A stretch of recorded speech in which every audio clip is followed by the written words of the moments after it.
Hello friends, welcome back to my channel. If you are new here, my name is Abby and I like to talk about spooky things. In today's video, I'm going to be showing you 63 terrifying TikToks from Massachusetts covering things such as Salem and the Lizzie Borden house. This is part 3 of our Haunted USA series. If you guys like this video, please be sure to give it a big thumbs up, click the subscribe button down below, and turn on post notifications so you never miss a video. I post Sundays and Thursdays at 2 p.m. Pacific Standard Time, 4 p.m. Central Time. Without further ado, let's get right on into the video.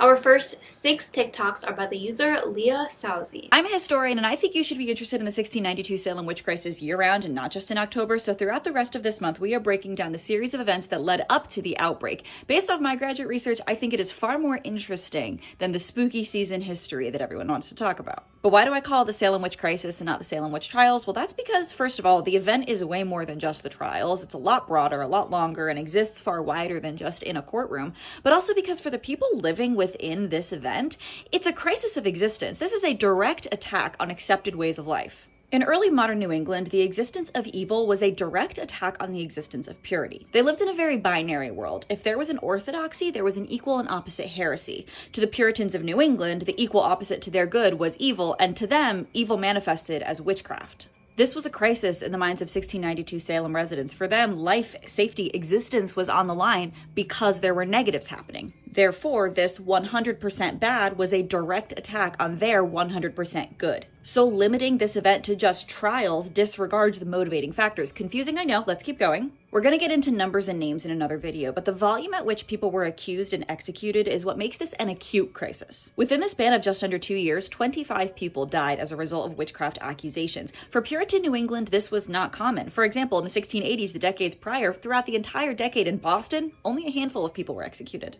A side note, though these numbers are large for Puritan New England, they are not large when you look at witchcraft history on a global scale. In the early modern period, specifically in Germany, for example, you could see 100, 200, up to 1,000 people executed in a day for witchcraft. The thing is, those episodes would have happened earlier in the era than the 1692 crisis. So in the grand timeline of witchcraft history, this happens very late, so that's also a motivating factor for calling it a crisis. Another nomenclature thing, Salem is actually divided into 2, Salem Town and Salem Village. Salem Town is modern day Salem, but Salem Village, where most of these events happened when you're talking about Salem, is actually modern day Danvers. Also, though, the event did not happen in just Salem. It happens much wider throughout Massachusetts. This crisis encompassed 22 different places, 15 of those places within Essex County. For example, even though the outbreak began in Salem Village and the trials took place in Salem Town, over 40 of the 200 people accused were actually from Andover, Massachusetts. So not only are we switching trials to crisis, we are switching Salem to Essex County. Essex County Witch Crisis is the actual name of this event, in my opinion, and in the opinions of many authors. So why has the phrase been whittled down to Salem and trials? Well, I have a few theories. 1, everything started in Salem, so it kind of makes sense to give it a more centralized name. 2, Arthur Miller's The Crucible. The play actually serves as political commentary on 1960s McCarthyism, but that's usually simplified or even lost. When the book became popular, it told a story of what happened in Salem, so audiences expected it to have encompassed all they needed to know. You'd be surprised how many people I know who were told in school reading the book that this is exactly what happened. They read this in their history classes and not in their English classes. I think the fact that it is layered is not discussed nearly as frequently as it should be. Number 3, most of the surviving documents we have are trial transcripts, so from a historical name-date perspective, that's an approachable angle. You study the date of an event, who was involved, and what happened. History and practice needs to be deeper than that, though. What do these transcripts tell us about the people saying these things? How can their words clue us into their experiences? And how do these technical records clue us into the psychology of the event? That would be the full story. Now that that's out of the way, I'm going to be breaking down my Salem lecture into a few parts. We'll talk about the motivating characters, the motivating factors, the events that led up to the outbreak, and why modern day Salem is such a, in my opinion, unnecessarily touristy town. I love Halloween as much as the next person, don't get me wrong, but I think the real story is a lot more interesting, so stay tuned because I have a lot to say. I'm a historian. The next few minutes will make you smarter. Now, I heard you wanted to hear about what actually happened in Salem in 1692, and you have come to the right place because we are breaking down some of the most prominent people involved in the witch crisis. This is Tituba, and she has perhaps the most well-known name in the story of Salem in 1692 because there is so much speculation on who she actually was, where she came from, and was she actually a witch? She was not. Tituba was simply an enslaved black woman from Barbados who had her own religious and cultural identity who ended up outsmarting people who were seemingly a lot more powerful than she was. Tituba was enslaved by Samuel Parris, and it's his house that the first fits take place from his niece Abigail Williams and his daughter Betty Parris. Tituba, as a person living in Puritan New England society, had a lot of characteristics that are going to immediately make her stand out as someone on the outskirts. She was black, she was from Barbados, she probably engaged in some voodoo religious practices that she learned in her early youth, and she's married to a man who's called John Indian. In the Puritan mind, she was an easy outlier in society and could be a window through which Satan could enter Salem. One thing that I always say is mandatory to point out when talking about Salem is that there wasn't no magic happening in Puritan New England. The relationship between magic, religion, witchcraft is really complicated, and we can talk about it another time. But basically, after the original fits began, a concerned member of the community ordered Tituba to make a witch cake. Now, at this point, a witch cake was seen as white magic, light magic, protective magic. A witch cake was made by mixing the afflicted's urine with rye meal, usually baking it and then feeding it to an animal, in this case the family dog. Delicious. It's fine, humans didn't eat it. At least as far as I know. Tituba did it and is then accused of witchcraft. And I think had any other person in the community made the witch cake, they might have been less likely to be accused. And I think that's where Tituba's identity really plays a role. Tituba was interrogated by Samuel Parris and was likely beaten for weeks until she confessed to witchcraft.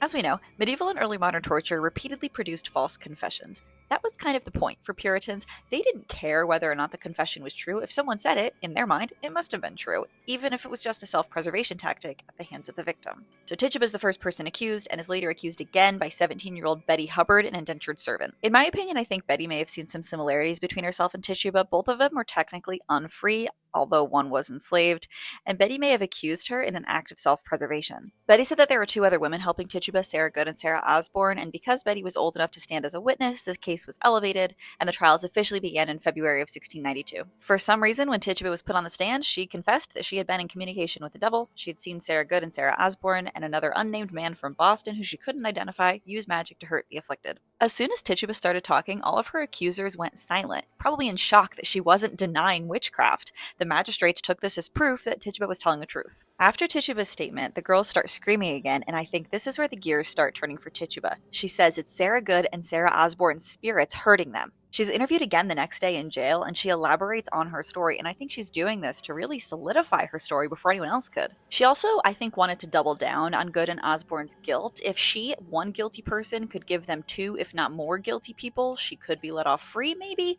It's risky, but what other choice did she have, right? She said she signed the Devil's Book, a common idea of proof of a pact with the devil.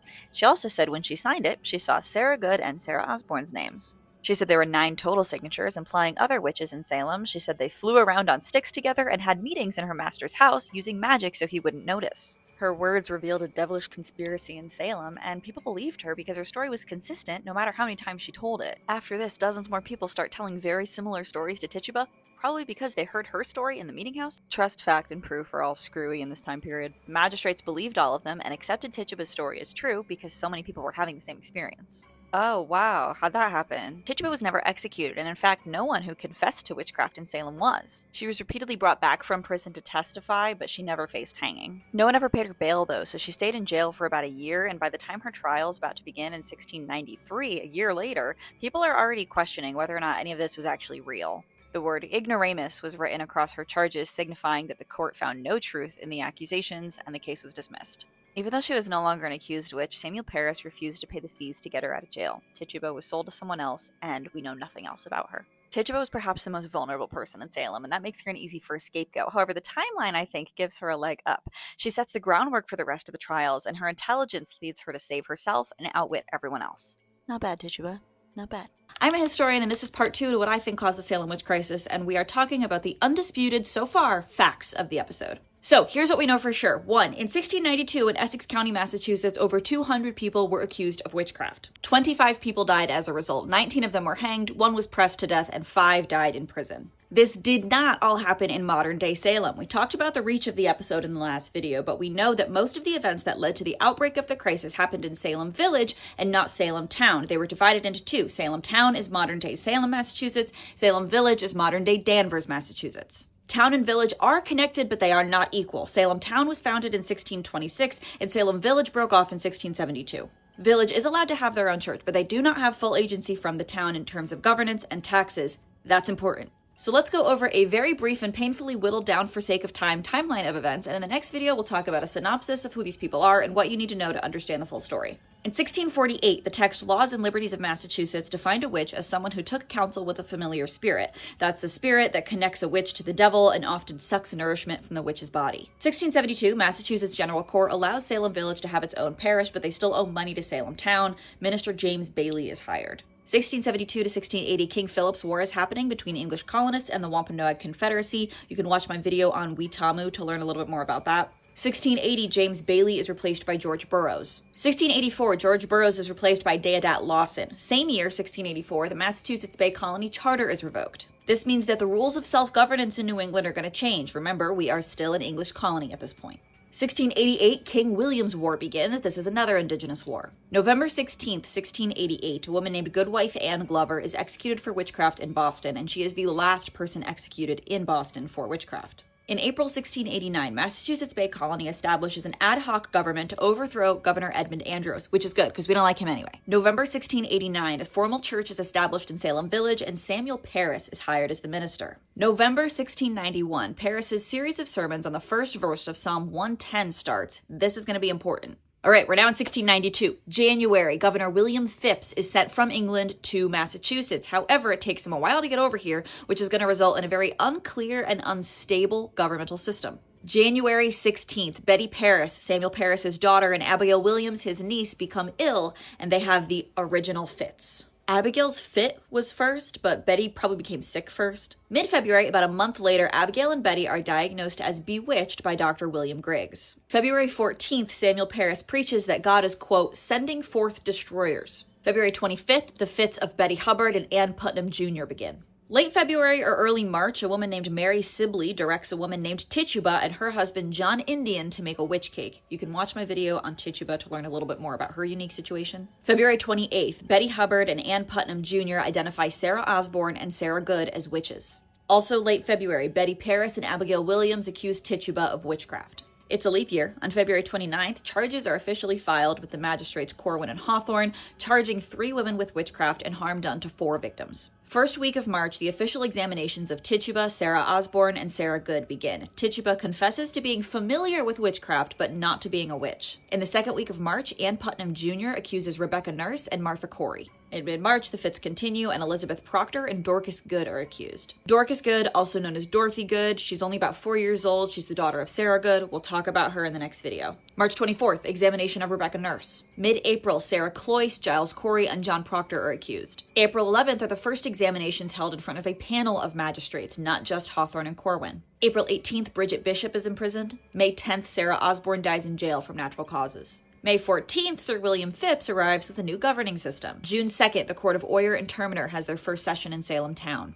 June 10th, Bridget Bishop is executed. She's hanged, making her the first to be executed on charges of witchcraft in the 1692 crisis. June 29th is the second court session. 5 women are examined, including Rebecca Nurse. Originally, she is acquitted, but she is brought back for further examination, and she is determined to be guilty. Same day, June 29th, 4 more executions. August 5th, 6 more trials, 6 more convictions, including Reverend George Burroughs. Elizabeth Proctor was spared due to pregnancy. August 19th, the 5 previously convicted are executed, including Burroughs. Somewhere in early September, 6 more people are sentenced to death, 5 are reprieved, and 2 days later, Giles Corey is pressed to death. September 22nd, the last 8 executions. 100 people are still in jail at this point. So there's your timeline, first fit to last execution. A lot of things happen in between these things, but these are our benchmark dates, these are our benchmark names, and in the next video, we're going to talk about each of the names I mentioned and what you need to know about them to get a real grasp of what caused the Salem Witch Crisis. I'm a historian, and this is part 3 in my series of what caused the Salem Witch Crisis. We're going to talk about all the main players today, who they were, where they came from, what their backgrounds are, and what you need to know about them to have a more complex understanding of the 1692 Salem Witch Crisis. Now, I already made a video on Tituba. I think she's the most interesting person involved in the trials details, but the elevator pitch is that she's enslaved in the house of Samuel Parris. We think she's likely from Barbados, and she probably had some Caribbean religious influence in her early life. She's married to a man named John Indian, who's likely Penobscot or Wabanake. She is one of the first people to be accused of witchcraft by Betty Parris and Abigail Williams. Ultimately, she is repeatedly beat until she confesses, but she never is executed. She actually sits in jail, and she disappears from the records after she is sold to another enslaver. The other person I find equally interesting is Samuel Parris himself, because I really think he's the straw that breaks the camel's back in the outbreak.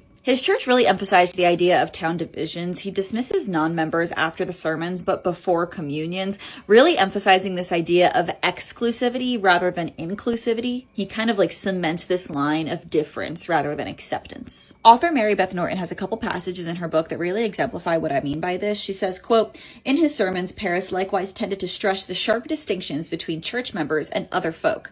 Perhaps understandably, therefore, by late 1691, discontent with Parris's ministry permeated nearly 3/4 of adult villagers who had not joined the local church. That discontent took the form of refusing to contribute to his salary or supply him with firewood, and of organizing for his removal. Parris responded by primarily sharpening his attacks on his opponents." She includes a quote from one of his sermons in a series on Psalm 110. He says, quote, "Sit thou at my right hand till I make thine enemies thy footstool." Parris really wants to emphasize the difference between the saved and the damned, and if you remember from a couple videos ago, early modern Puritans live in this very either-or mindset. On January 3rd, 1692, Parris says, quote, "The church is separated from the world," and that, quote, "the grand enemy of the church was assisted by, quote, wicked and probate man." This presumably includes his opponents in Salem village. Notably, that was the last sermon that his daughter and niece heard before their first fits broke out. Abigail Williams is Samuel's niece. She lives in his house. She's the first afflicted, and she accuses Tituba.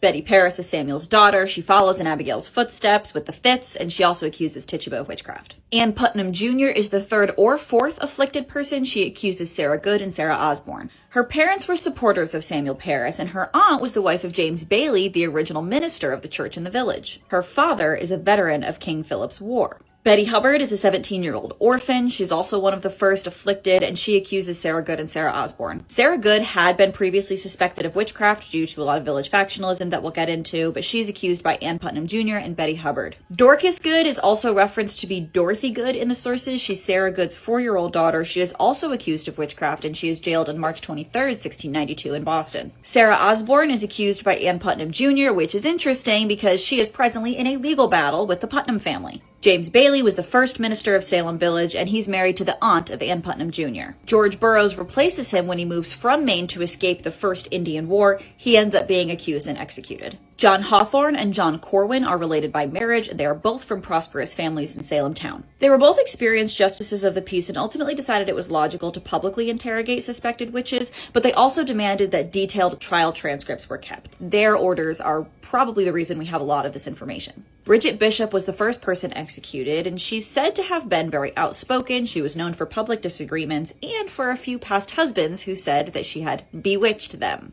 So those are some of our main characters. We're going to get into them and others a little bit more deeply in the next couple videos, but now we can get into really what caused the outbreak of the 1692 Salem witch crisis. I'm a historian, and the Salem witch crisis is a lot more complicated than you think. The 1692 outbreak is really like a perfect storm. There's not one leading factor. A lot of things come together, and it's definitely not ergot poisoning. But I want to talk about one of those factors today. That's Puritan worldview. First, the idea of the witch is not unique to this place or this time. Witchcraft, or at least the fear of it, has existed since the ancient period. But every incident, outbreak, or case is completely different. In fact, the idea of the witch is a completely different character across cultures. The witch is completely different in Africa than she is in Europe. She's different in the Caribbean than she is in Asia. Now, I say she, but men were frequently accused and convicted. However, in the Salem crisis, and honestly in many Western witchcraft cases, dark magic in comparison to light magic was most often practiced by a woman. She was usually older and usually someone on the outskirts of society. She was usually the person connected to the two major aspects of human existence. One, the domestic sphere, and two, the start and end of life.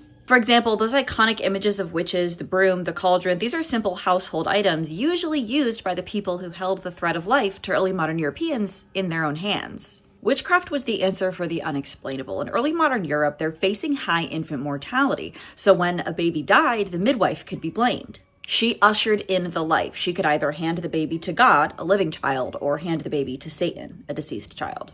As we discussed previously, the early modern mindset was very binary. If there was a good, there was an equal and opposite bad. God equals good, Satan equals bad. Living baby equals good, deceased baby equals bad. The midwife attended to that entrance into the world, therefore she was the one who could make that decision.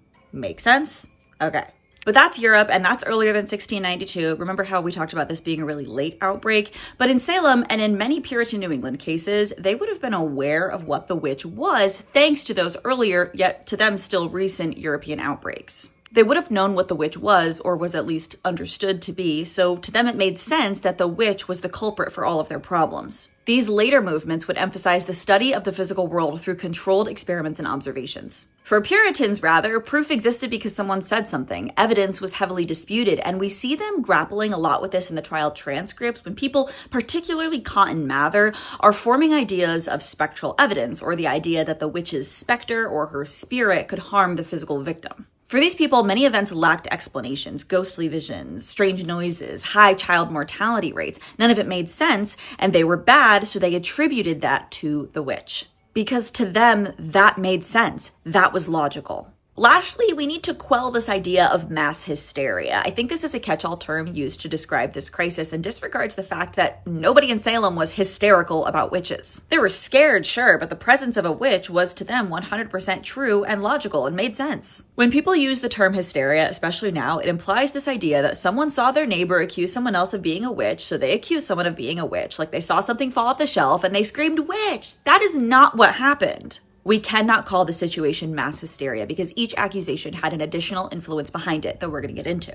Hysteria implies the lack of logic, and to them, everything that was happening was logical. We have to remember that logic and the idea of it has been disputed over time. Logic does not mean the same thing to every person across different times, across different cultures. Ultimately, though, it really does all boil down to one question. Why did Abigail Williams and Betty Paris have the first fits? Well, to be frank, Abigail did it first. I think she may have been bored. I think she may have wanted attention. This is something kids do, and then Betty, her little cousin, copied her, as other little kids do. You act a certain way, you get attention. It snowballs. Even modern kids do this. Ultimately, you really can't go back in this lie or this act because it's snowballed so far. The two didn't accuse anyone for weeks, and when they did, it was Tituba, an enslaved person, someone they may have seen as lesser than. They may have seen little to no repercussions to accusing her rather than someone else. Another important note is this: there was no evidence that either girl referenced witchcraft until an adult suggested it. Samuel Parris is preaching about demons and destroyers in Salem, and Dr. William Griggs diagnosed the girls as bewitched before the first accusation was even made,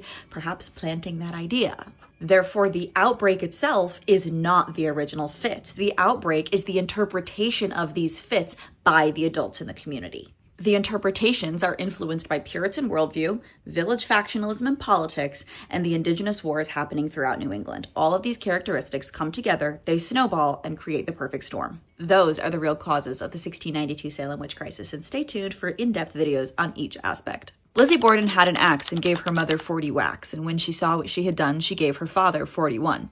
Sound familiar? Well, I'm a women's historian, and I want to give Lizzie Borden a fighting chance in your minds and take her out of that nursery rhyme. She had a life, and this is her story. On August 4th, 1892, Andrew and Abby Borden were violently unalived with an axe in their home in Fall River, Massachusetts. Today, the house is known as one of the most haunted houses in America, but it's really known for the potential perpetrator instead of the victims. Lizzie Borden was the 32-year-old daughter of Andrew and stepdaughter to Abby. She's actually questioned and arrested for the crime. She goes on trial. She is acquitted, making this one of the earliest popular true crime stories in American history. Lizzie Borden was born in July 1860, and she had two sisters, Alice and Emma. Her mother died in 1862, and her father remarried Abby Gray about 3 years later. Lizzie was known to be very popular. She was very engaged in charity work, and because the family was so wealthy, her community involvement made her pretty likable. Her father, though, was not likable. He was very successful in manufacturing and real estate development. He was seen as this cranky old guy who was so rich that he could afford to have his adult daughters and some servants still live in the home. And his new wife, Abby, was always known to have been debating with Lizzie and her sister over the family's financial matters. Emma and Lizzie were very close, as their other sister Alice had passed when Lizzie was very young, and they did not like Abby. They were known to greet Abby as just Mrs. Borden, and Emma and Lizzie were really involved in managing the father's rental properties, and it's said that they believed that Abby just married him for his money. So you can kind of see how some family divide was brewing and may have later inclined people to believe certain things. On the morning of the crime, Andrew's out working at one of the rental properties, and in the home remained Lizzie, Abby, and their servant, Bridget Sullivan. He came back a couple hours later and fell asleep on the couch. According to Lizzie Borden's testimony, she found his body around 11:15. She went to alert Bridget, and the two of them searched the home. Upstairs, Lizzie found her stepmother's body next to her bed. It was much more mutilated than her husband's. The autopsy report would say that Abby died about an hour prior to Andrew, and both victims were determined to have been unalived by an axe or a hatchet. Immediately, the police look at Lizzie. It's unclear why, but in a way, it kind of makes sense, right? She's the person that discovered both bodies. Ultimately, she's arrested a week after the crimes. There's a few things that may have led up to Lizzie becoming a suspect. The first is that her sister's out of town. Now, we know they were very close. Maybe she was trying to protect her sister from the violence of all this. Maybe if Lizzie was the perpetrator, she thought her sister would talk her out of it. Also, in the week between the crime and Lizzie's arrest, she burns a dress that she said was stained with paint. Not a great look. Investigators also find that on August 3rd, the day before the crime, Lizzie tried to purchase a poison prussic acid. This may have been a sign of premeditation. Maybe she couldn't get it and then had to turn to another method to reach her end goal. The maid Bridget was also a suspect for a bit. Apparently, she carried an unidentified package out of the house the night after the murders, but she never went to trial. No weapon was ever found. There was a hatchet discovered in the basement, but it was not connected to the crimes. Lizzie was indicted on December 2nd, 1892, and ultimately she is acquitted the following June, but no one else was ever charged for the crimes. I've heard a few theories as to why things may have played out the way that they did. One was that maybe because Andrew was such a rich guy that the police were trying to find someone really fast, they were moving really quickly and wanted the community to feel safe. People have suggested that Lizzie may have also had epilepsy or was a sleepwalker and didn't remember the crime, but there isn't any evidence of that. We also know that Lizzie was on an extremely high dose of morphine because she was recovering from food poisoning. But to bring it up again, Andrew was not likable in the community and even in his business practices, so it's a possibility that someone else had motivation to commit this crime and we just have no evidence of who that could have been. When looking at Lizzie as the perpetrator, people have also said it was period-induced psychosis, but there isn't any evidence for that. It's not really logical and seems really just to be rooted in the misunderstanding of women's health. There is evidence that later in Lizzie's life, she had a relationship with a woman named Nance O'Neill. Feels very much like a they were roommates situation. In 1905, Lizzie and Emma are living together, and Emma moved out abruptly. She never told anyone why. It could have been that she was uncomfortable with Lizzie's relationship with Nance O'Neill. There's also possibility that she found out about the truth of the crime and didn't want to live with her sister anymore. Of course, though, she never told anyone, so if Lizzie was the perpetrator and Emma did find out, she did protect her sister. So what do you think? It was a really short window of time when the crime could have happened, and Lizzie was not the only one in the house. Bridget was there too. But there's no solid evidence that either of them committed the crime. However, there isn't enough reasonable doubt that they didn't. Lizzie Borden died in 1927. Hers is another case of the way that history, memory, story, and myth interact to create a character in our modern minds. But in reality, the truth of this case will probably never come out. She is just one of a couple historians that will be included in this video that share facts about the Salem witch trials, or as she likes to refer to it, the Salem witch crisis. I think there is so much that is misrepresented and misunderstood about this period of time and the women who were victims of this, because as we know, it was mainly women. I think one important theme of the Salem witch trials is something that we see time and time again in history and something we are going through currently, where there is some kind of maybe economic uncomfortability or just something that's kind of unsettling to the general population, and people want to blame that fear on someone. They want a scapegoat. They want a devil, per se, to put their fears behind, and they label some kind of minority group of people the devil, the problem, and lash out on those people as a way to, I guess, soothe their fears. They go after a marginalized group, they attack them, they harm them, they kill them, and accuse them of being some horrible monster. And like I said, we have seen this time and time again in history. History repeats itself. And it is so easy to see these patterns. You know, we're going through it now. It happened with the Salem witch trials. It happened with the Holocaust. It happened with the witch trials over in Europe that later on we will discuss as well. And that happened far before the witch trials started happening over here. I think it's really important to learn about the true history about things and analyze these things and compare them to modern day, as well as just, it's so interesting to me to analyze the way men just have this fear of women, which I think was another huge contributing factor to this. I specifically wanted to cover these first because I think these are my favorite TikToks out of the whole video. I guess maybe I should put them last because of that, but I was just so excited to share these TikToks with you. I'm absolutely fascinated hearing these little historical tidbits about such an important time and something that relates to, you know, the paranormal topics that we talk about in these videos. Our next TikTok's by the user, The Weirdos Are Out. Tell me a ghost story that sounds completely unbelievable but is entirely true. I'll go first. Okay, so I love Halloween. I love ghost stories. Like, I love it. And so in 2019, I went to Salem with some friends and, you know, did all the tourist stuff, went on the haunted tours, whatnot. But then I also love the movie Hocus Pocus, and they filmed at several locations in Salem, and so I wanted to see all the places that they filmed. So we did. We went to, you know, like the town hall. We went to Max's house, Allison's house, blah, blah, blah. And then the last place was this little, like historical town. It's not real buildings. It's not a real historical place. It was rebuilt, but it was this little area that you can go and learn about early colonial life. So we went, and unfortunately it was closed. It was closed on like Tuesdays and whatever when we were there. And so I was like, well, I still kind of want to see it, so maybe I can take some pictures over the fence because I'm an idiot. So my friend is very kind and studies a pumpkin that I'm standing on while I take pictures over this fucking fence. I was not like a teenager either. I'm just like intense. So pictures start out like, you know, normal. And then they go blue for like no reason. The sun was setting, but there was no reason for it to go blue. This one, I honestly just blame that I'm standing on a fucking pumpkin right now. So it's not like immensely steady. But then this picture happens, and you can see, you know, like here, like I'm still a little unsteady. I'm not like, you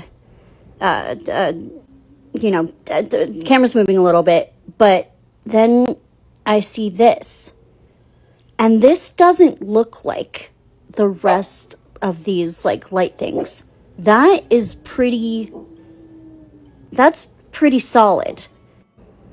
Zoomed in, because yeah, like, and like it looks like those look like long socks. It looks like breeches, you know, like this looks like a person dressed in colonial garb. What the fuck? Now, I didn't realize this until later when I was looking at the pictures on my computer, like back in the hotel room, and I see this and I'm like, what the fuck? So I show my friends, and they're all like, what the fuck? And we're all just like, holy shit.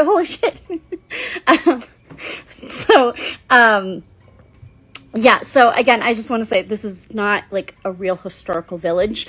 It is a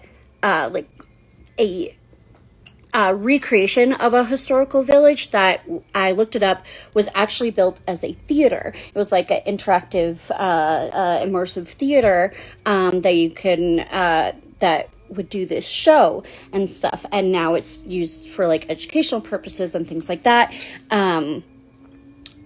But I have a theory on, you know, why I see someone wearing breeches in a place that, you know, wasn't an actual town. Granted, there still could have been buildings, there could have been people there back when colonial times were happening, and whatnot. But this is my entire theory about ghosts. So I don't think ghosts are like souls or anything like that like stay after we die, because there's too many like instances of like parties and stuff and things like that. And it's like, well, all those people couldn't have died and their like souls decided to stay at this one party. Like, that makes no sense to me. And then it also doesn't make sense to me why all theaters are haunted, because all theaters are haunted. Sorry, my dog just fell off the couch. She's okay. Yeah, we're okay. Okay, yes, all theaters are haunted. So my theory with ghosts is that whenever there is a tremendous output of energy and emotion in a space, it leaves an imprint, and death could absolutely be one of those things. Like, you know, death can be a very traumatic emotional experience, and so that energy imprint stays behind. But same thing with parties. There's, you know, possibly hundreds of people having these emotional outputs and leaving them in a space that can then kind of recreate this energy output when it has like enough kind of, you know, energy to manifest. And so theaters have thousands of people going in and out of them every single day, making, you know, leaving emotional imprints, whether happy, whether sad, whatnot. And with these energy outputs, they can manifest into kind of cohesive entities that maybe take on the image of a common thing that has to do with those emotional energy outputs. And so because this place was a theater, because this place is now an educational place that teaches about colonial life, the emotional energy outputs that a lot of the people may have had there have to do with colonial persons. And so that is why I think that that ghost looked like a colonial person. And yeah, that was the one ghost experience I've really had, and I loved it. It made me so happy because all I've wanted is like ghost things, and I'm glad it was a good ghost thing. I'm glad it wasn't a scary ghost thing. But yeah. What she said is absolutely true. The place doesn't have to be actually historic, actually have some history on it. It could absolutely be a recreation just to give a demonstration, but have a haunting similar to what you might imagine the original thing to have because of the energies people place on the buildings, the property, the land itself. You're frequently sharing these same stories over and over again, and you have people coming in with this sense of like, I'm gonna catch a ghost or something. You end up projecting that energy onto the space itself. So even if there wasn't a ghost there, people over time can create their own ghost, an egregore, if you will. And I have no reason to believe that that's not what she caught in that photo. To me, it seems like there definitely was something there, and it was out of place. It looked like there was a person standing there. Our next 3 TikToks are by the user The Hungry Housewife. So this is the story of how me and my husband experienced what I would call some sort of like a haunting or something. It was back in like 2011, and we weren't married back then. We were engaged, and my husband got a apartment in Lowell, Massachusetts. He moved in, everything was fine. I was still living in Canada at the time, so I came and I visited with Rain. She was like 2 years old at the time, and we had come for a 6-week visit. When we arrived on the weekend, everything was fine. Everybody was fine. But during the week, it was what would have been the Monday. It was the first day, and the neighbor came and complained that Rain was running around, and he could hear everything and he was trying to sleep. He worked 3rd shift, so it was night shift, and he was on the 2nd floor. We were on the 1st floor. So he says that he could hear her during the day, and she was literally not like a rambunctious kid. She'd just be running around, having a good time, but she wasn't loud. Like it wasn't even like that crazy. But I was like, oh, sorry about that. You know, 2nd day came banged on the door, same complaint. 3rd day, same complaint. 4th day, I argued with him. I was like, listen, She's 2 years old. Like, I can't get her to sit down. She's just having a good time. Like, it's during the day. It's not like it's 1 or 2 o'clock in the morning. And I get it that you work third shift, but one of the things about working on third shift is during the day, you're going to hear noises. The world is not quiet during the day. And I'm not playing loud music. Like, I kept the TV low. Once he told me on the first day that he worked third shift, he needed to sleep. Like, I was trying to respect that. And also, I guess he needed extra sleep because he was a student. He was also, I don't know, he was taking some classes, and I think he was working illegally on third shift. That's what it was. But he was from Thailand, and he barely spoke English. He spoke English, but it was not the greatest. So that part becomes important later. Yeah. So now it's the next week. And, no, sorry. That same night, the 4th day, it was after that argument happened, me and Teddy could hear like somebody running around at night, it sounded like. And it wasn't just coming from upstairs. So in the apartment, when you come in from outside, there's a shared hallway. There's a door, and that goes into the living room, and that was the front door. Okay? You go in the front door to a hallway, and then our front door was there. You go up the stairs, his front door is there. Back of the house needs a second exit. Downstairs on the first floor, you go out a door, and there's a staircase. That staircase led up to his apartment, and down the staircase was our door, and then the outside door. So we could hear running around, going up and down the back stairs. And it wasn't just like running. It was like bang, bang, bang, bang, bang. And we're like, okay, yeah, he's just trying. He knows we're sleeping. He must have the night off. He's trying to get back at us, you know? And so anyways, I go and in order to go to the bathroom, you have to walk from the bedroom down the hallway through the kitchen. And the bathroom is off the kitchen. I walk into the bathroom. Teddy gets up for some reason. I think he was trying to listen to where the sounds are coming from. And all of a sudden he comes running in the bathroom, and I'm sitting on the toilet, and I'm like, can I help you?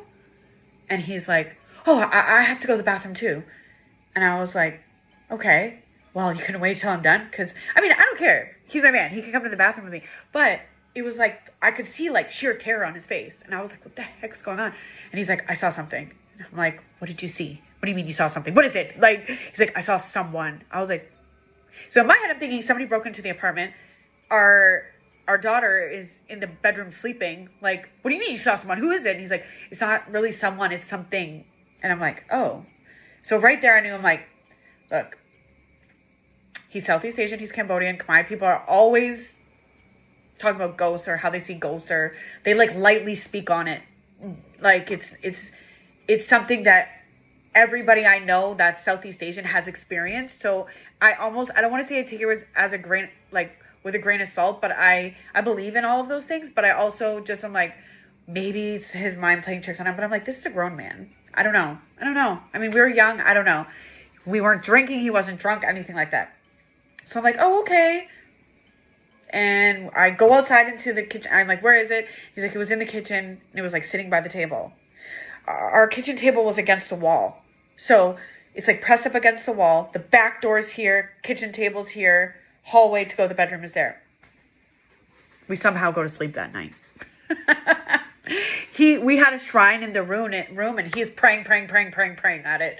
And then finally we go to sleep.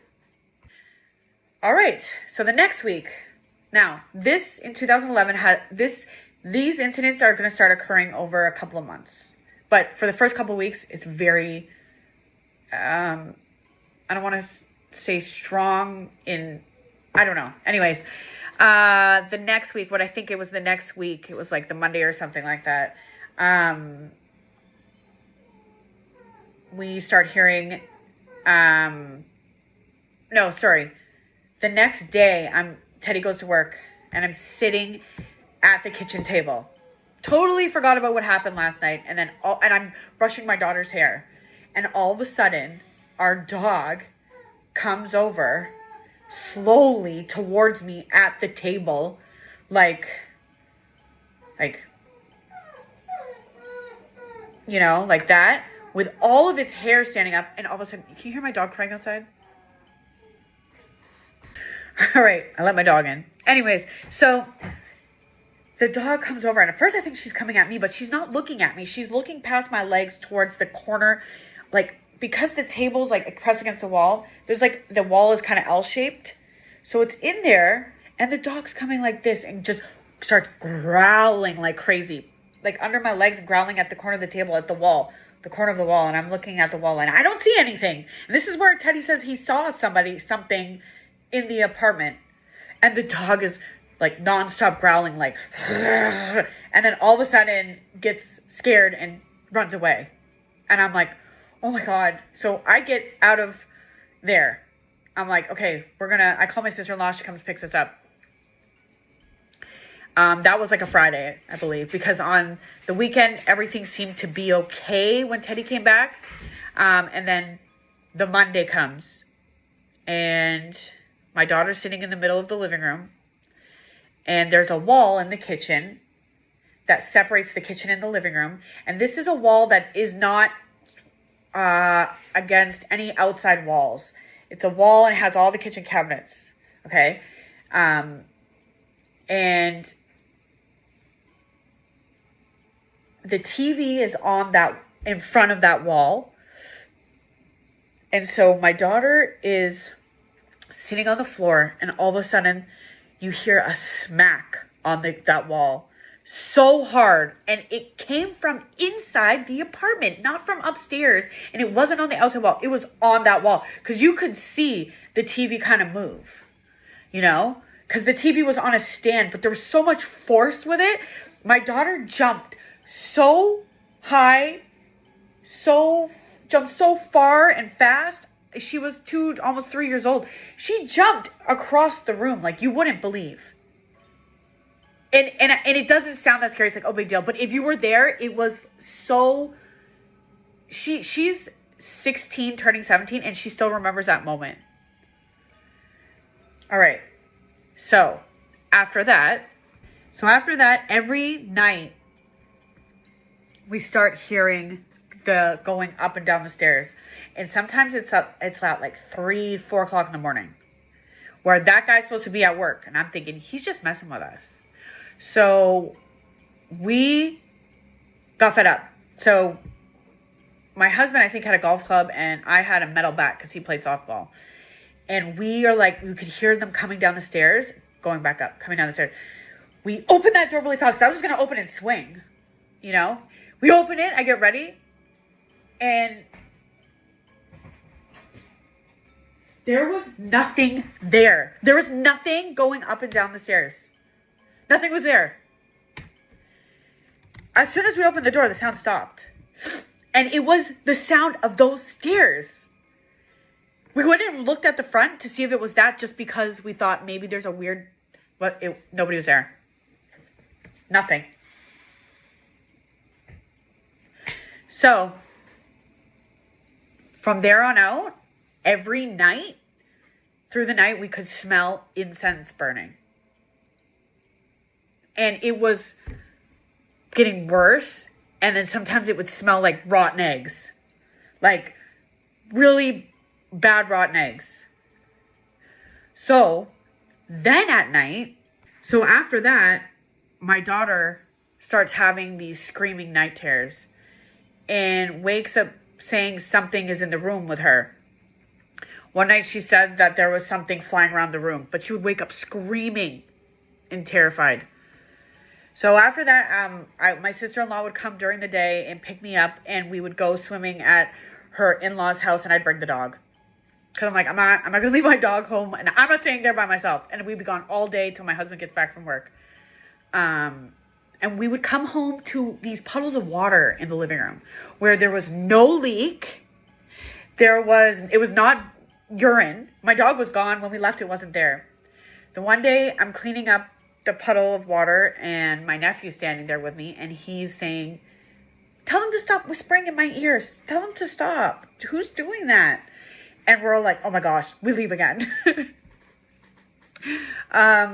So then after that, it was the weekend, and we went grocery shopping. And we come home, and all the freaking kitchen cabinet doors are open. Oh, I thought, okay, I tried to rationalize it and think, okay, did we leave a window open? Did somebody come in and break in? Nope. All the doors locked. All the windows locked. Call the landlord. They didn't come in. Okay. Who knows? Maybe there was an earthquake in the area that we didn't know about. It opened the cabinets. I don't know. After that, at night, we're in bed at night, and bam, a bunch of pots and pans come flying out of the cabinet. Maybe I stacked them in wrong. I don't know. But they all come out on the cabinet. Then, another day, dishes are coming and falling out of the dish rack. And they're securely in the dish rack when I'm done doing the dishes. So we got plastic yellow plates after that so it wouldn't break. And we still have those yellow plates till this day. Then at some point, my mom and aunt came from Canada to come visit. And as soon as they came in, they said there was something off about the house. They would hear weird noises. The dog would growl in the kitchen when they're around, and my aunt and my mom would go in there. They saw the dog like go and growl in that corner. They didn't like being in there. They ended up wanting to go home because they couldn't handle it. Like they said, there was something happening. And they would, like I said, they would hear all the noises all the time. After, then the dog started staying in the bedroom and hiding under the bed, and she just wouldn't come out much. She'd just growl in the kitchen. There's so many noises there that we couldn't explain. Another time, it was like my nephew came and he played with like one of the puddles of water that we were finding there. And like he started choking on a jawbreaker. I mean, I don't know if that's related to it, but during that time, it just seemed like everything was. So one day, we ended up finding something. So we ended up finding a piece of paper under our welcome mat. Now, during all this that's happening, the neighbor never came and complained anymore, even though, well, I mean, we weren't home, but we never would see him. We'd hear him go in and out, but we found a piece of paper. And on the paper it was like material. It actually wasn't paper. I think it was like material. And it was like, it had writing on it, which I believe, I don't know, like maybe it was Thai or something. My husband's Cambodian, and it wasn't Khmer. I don't know. I know what Thai writing looks like, but I can't remember. I don't know if it was a different writing of something else. I can't remember. I can't really remember right now, but a Cambodian monk was able to tell us what it was. So that's why I don't know if it was Thai. I know. So anyways, he said, because it came to the point where the place needed to be blessed and other things we were trying weren't working, like sage or whatever. And the place ended up having to be blessed. We had to have his parents come and stay there and do things all the time. My husband had to get the thing put around his waist for protection. And what the monk said that was that thing, I found it because I was like, you know what, is he putting something? And I lifted it up and I saw it. So the monk says that he casted a water spell or something like with black magic and sent us an entity of whatever, and that it was haunting us and trying to do something. So once that was found, once the blessing happened, once that paper was gone, everything stopped. There was some like still weird things that happened. My husband had to have somebody come in, move in and live there as well, because he couldn't be by himself because I had to go back to Canada. But right after that, once the monks, the blessing, did all this stuff, the guy upstairs went back to Thailand immediately. And we never seen him again. And I don't know if anybody that lives in that place now has experienced anything, but we've been okay since. So that is my story. Yes.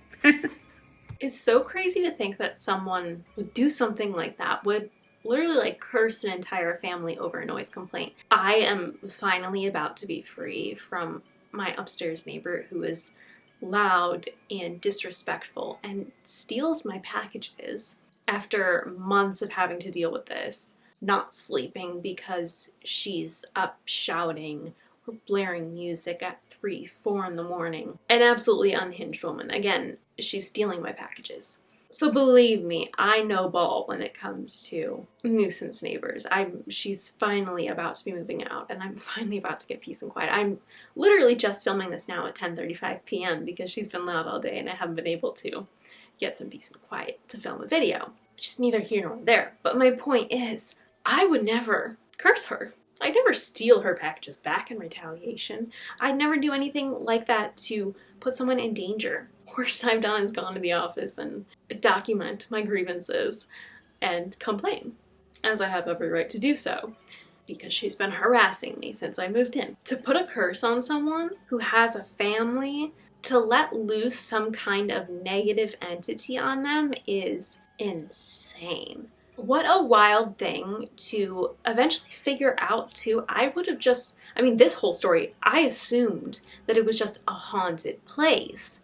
I assumed that the noises that he was hearing was paranormal and not actually child noises that he's retaliating about. I thought it was a ghost from the start, but then to realize that he was the ghost. He was the one who brought in whatever entity and cursed them because he was so indignant about living noises. Living noises are fine. You have to expect that in an apartment 3, 4 in the morning. Even 11 p.m. Ridiculous. But cursing someone over, a little bump during the daytime is crazy, and not at all was what I was expecting from this story. Our next TikTok's by the user idntfxckwithyou. No, that one's a little bit confusing. Recently, I've started including all of the names typed out on the screen in case the regular TikTok watermark is too small for you to see. So if you want to check out her TikTok on the app, or any of the TikToks I include in this video or future ones, they will all be up there. Tell me a ghost story that sounds completely unbelievable but is entirely true. I'll go. Okay, I'm going to start this off by saying that this was at a haunted house, so it's kind of expected, but it was still wild. So, my mom and I stayed at the Lizzie Borden house 2 years ago, and we were in a room that has photos of the autopsies, and we were just looking at the pictures and talking about them. And all of a sudden, as we're walking around, the lights go off. Super strange because the lights are motion activated. So we're walking around trying to get them turned back on.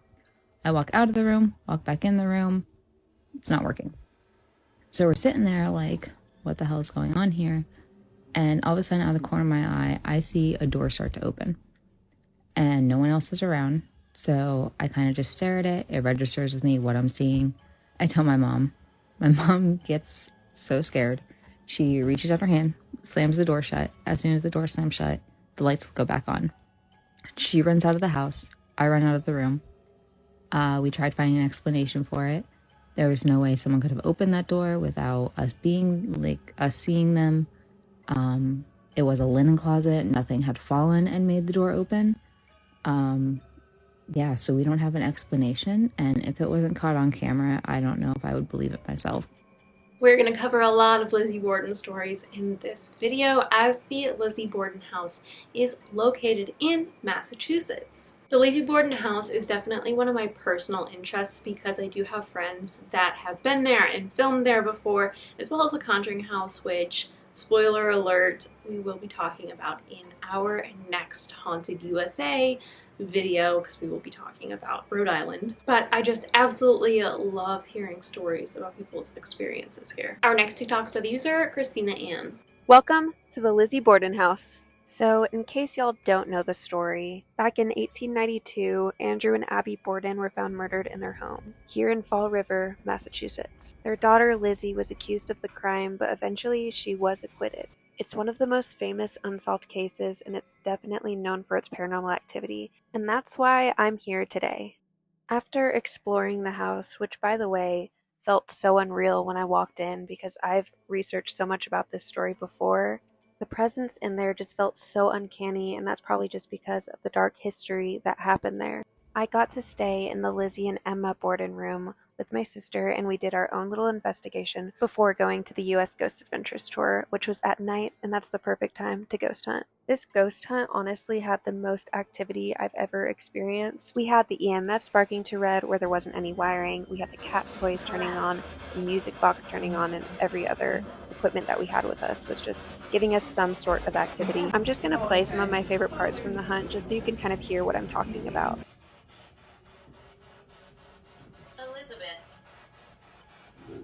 Lizzie?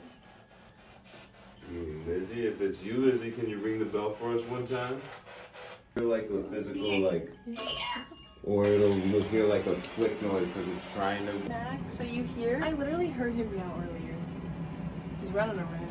And that was just some of the activity we got. We got so much more. The thing I love so much about group hunts like this is that I meet so many cool people. It's just so fun to connect with people who like the same interests as you. Even like right here, we were all talking about how when you take a picture with flash on, you could see a face. If you know a lot about this house, you know that this is pretty well known, but yeah, you can see it right there. Our tour guide Spencer shared his theories about the house, and then we all shared our theories, which was really interesting and cool to hear. From exploring some of the rooms, the dining room, the basement, it was all so much fun and very interesting and scary a little bit. I recommend it so much, and US Ghost Adventures has tours in over 150 plus cities. And if you want to be brave and stay in some of these places overnight, they offer 4 locations: the Lizzie Borden house, the Villisca Axe murder house, the Welty house, and Jenny Wade's birthplace. So thank you so much US Ghost Adventures for this experience, and I can't wait for more. And shout out to the tour guide Spencer for letting us use the Ghost Daddy hunting equipment that we were using during the hunt. We were able to use it during our stay, and I'm definitely going to be getting some of this equipment. And before you leave, don't forget to fill out your spooky experiences from the house. And don't forget to come to the Lizzie Borden gift shop when you're done. I think one thing that's specifically interesting about the Lizzie Borden house is it does have a true crime aspect to it too, and I think it kind of intrigues people and makes them want to try and solve the case through talking to the spirits. It reminds me of, I believe it's the Villisca Axe murder house, where I know there are people that try and kind of solve that case to figure out who the murderer was. Obviously, like, tragic events that have happened, and I think it intrigues a lot of people because they want to, you know, solve the case, even if it won't go down in history as truly solved, but be able to maybe hear someone confess or hear one of the victims say who it was on a spirit box or something. Our next 2 TikToks are with user Kylie11900. So I finally went to the Lizzie Borden house with my mom. We did a tour of the house, and y'all, I believe I caught pictures of things, this one being one of them. So I'm gonna let y'all be your own paranormal investigator here for a little bit. Take a look at this picture. I'm gonna let the full picture be there so y'all can screenshot it and do some ghost hunting, because I think I caught something within this picture. But yeah, here's your moment to screenshot. Okay. And if you didn't screenshot it, then here's another moment. Perfect. Now that you got a screenshot, look all around in here. Let me know in the comments what you think you see. And the first person that comments something,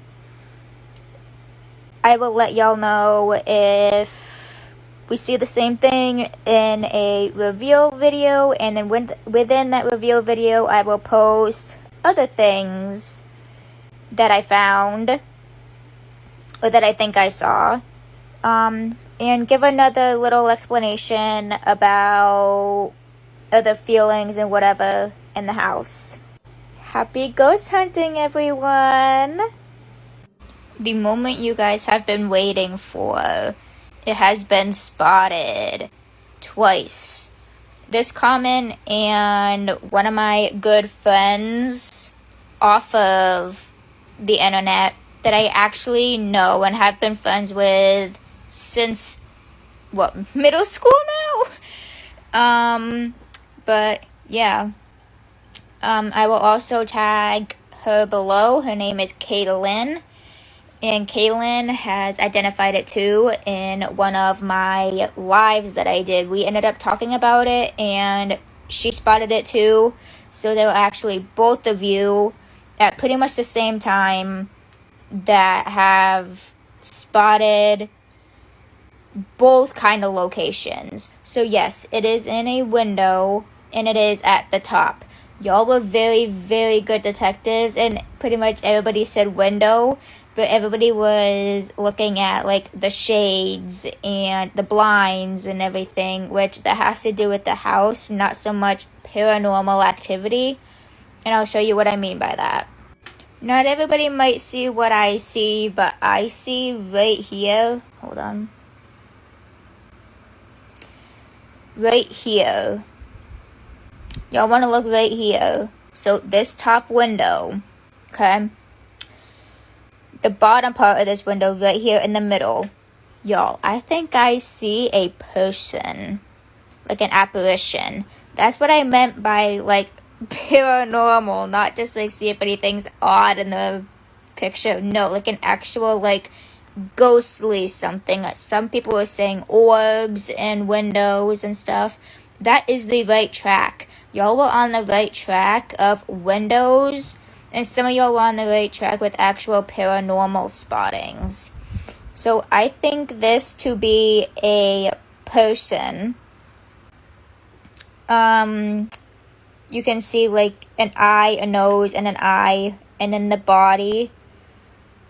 And then right there, I think it's a hand. I am fully convinced it is a person looking out the window like this. As if they are holding something. Maybe an axe? Oh no, it is the Lizzie Borden house. And you know what the Lizzie Borden house was known for? Axe. Did I capture Lizzie Borden?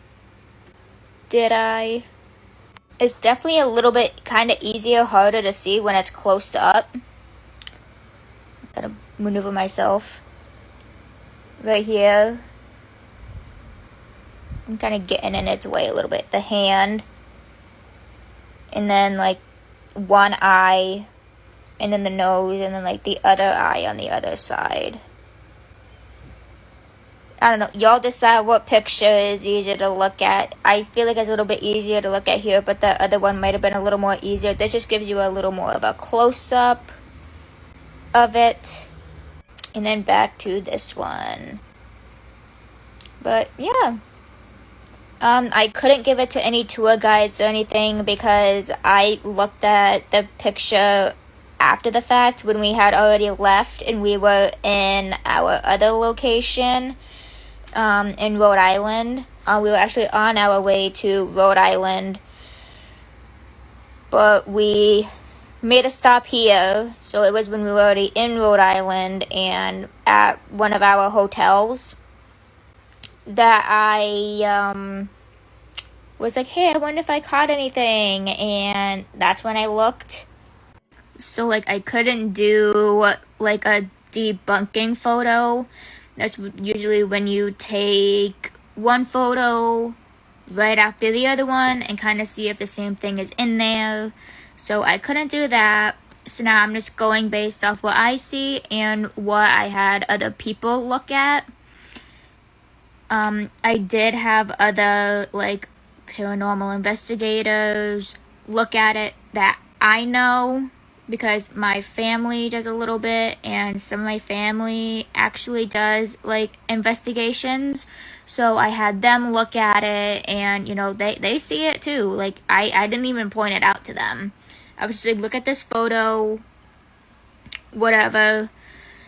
They picked it up too. Some of them I had to, like, actually show and be like, does this look like it? Like, you don't have to say yes just to, you know, make me happier. Like, tell me, do you actually see it? And yeah, they said that some of them actually did see something. So I'm just staying convinced that I caught a person, possibly Lizzie. Now that y'all know what the result is, let me know if you see it too, and who you think this could be. If you even think it's anyone at all related to the Bordens or someone else. I personally think it might be Lizzie because, you know, she is in that position. It does look kind of female-ish. But, yeah, let me know if y'all can see it too. And, yeah, this was a little fun video idea, and I'm glad I got to be able to do it with y'all. I kind of see what she's talking about, but I also don't. I can't say for 100% certainty that it is someone looking out the window, that there is a person there. It kind of looks like a shadow to me, but it also could just be some kind of strange lighting, in my opinion. Our next 3 TikToks are by the user history.with Abigail Williams was just 11 years old when she helped spur on the witchcraft hysteria in Salem that would eventually lead to the Salem witch trials. Let's talk about Abigail's role in the trials, as well as one possible theory for why she made the accusations that she did. Very little is known about Abigail's life before the trials, but what is known is that she was living in the household of Samuel Parris, who was her uncle, and this is most likely because her parents had passed away. Now, we'll never know for sure why Abigail made the accusations that she did, but I'd like to discuss one theory that was put forth by John Hale, who was a reverend and he participated in the Salem witch trials. He published a book about 10 years after the trials ended, and in it he spoke about an interesting event that Abigail and some of the local girls had participated in. According to John Hale, in the winter of 1692, Abigail and some of the other local girls were experimenting with a fortune-telling technique known as the Venus glass. This involved placing an egg white in a glass of water and interpreting the shapes and figures that appeared. He wrote that one of the girls became terrified when she saw the shape of a coffin appear in the glass. And according to Hale, it was after this event that Abigail, along with her cousin Betty Parris, began acting strangely. They would convulse, bark like dogs, and speak unintelligible words. They also claimed that they would see the specters or spirits of people from Salem. The Reverend D. Lawson, who was a previous minister of Salem Village, published a first-hand account where he talked about one of Abigail's fits. This is a section of what he published. So he talks about how her fits were violent. He said she was at first hurried with violence to and fro in the room. He talked about how she would make as if to fly, stretching her arms up as high as she could and crying. Here is another section. It talks about her running into the fire and throwing firebrands about the house. Abigail Williams, as well as her cousin Betty Parris, were the first to start making accusations of witchcraft in Salem, and the first people they named were Sarah Good, Sarah Osborne, and Tituba. Abigail went on to name about 57 people practicing witchcraft, and she testified against many of the early accused witches. Of the people that Abigail testified or named, 15 of them were executed. After Abigail gave her last testimony in court, she disappears from the historical records completely. Her fate is not known, and many historians speculate this is because she never reached adulthood. But again, this is not confirmed. Her cousin Betty Parris's life, on the other hand, was documented after the trials. She went on to marry and have children, and I'll have more about this in a future video. Did you know that 5 of the 6 men hanged at the Salem witch trials all had something in common? Before I start, I don't think TikTok is going to like one of the words that I need to say in this video, so instead of saying the word that begins with A and ends with abuse, I'm gonna say the word mistreat instead. So of the 6 men executed during the Salem witch trials, 5 of them were linked to mistreatment of their subordinates, specifically their servants and wives. This is just a really interesting connection to explore, especially considering many of the afflicted girls in Salem were subordinates themselves. Samuel Wardwell was the only man that was hanged during the Salem witch trials that did not have a reputation for mistreating people, and he was likely targeted for other reasons. But the records indicate that the 5 other men were all pretty well known for mistreating other people. While on trial, George Burroughs and John Willard both had people testify against them for mistreating their wives. Several men testified that they had seen John Willard mistreat his wife, and they also testified that they had heard him talk about mistreating his wife. Ann Putnam Sr. also accused John Willard of unaliving her 6-month-old daughter. Several people also testified that George Burroughs regularly mistreated his wives and even unalived them. And the 3 other men, Giles Corey, John Proctor, and George Jacobs Sr., were all known for mistreating their servants. Several people testified that George Jacobs mistreated his female servant as well as other members of the community. John Proctor publicly admitted to mistreating his female servant, Mary Warren, and Mary was actually one of the main accusers during the Salem witch trials, and she testified against John Proctor and his wife in court. And lastly, Giles Corey had unalived one of his farm servants by hitting him repeatedly with a stick about 16 years before the Salem witch trials began. I just realized how much my name is being said in this video between Abby from Abby Borden and Abigail Williams. Maybe this is a sign that I should finally bite the bullet and do a little Salem trip. One thing I wonder is if the whole sickness thing that Abigail started was just for attention. It was like one of those kid things where it ended up going too far. But in this sense, it really went too far. I mean, it created the entire Salem witch trials. It really, really snowballed. Our next 3 TikToks are by the user Spooky New England. As someone who's investigated the Lizzie Borden house maybe 10 times, went viral for it, and even gives lectures about Lizzie Borden, here's why I choose not to go to that house anymore.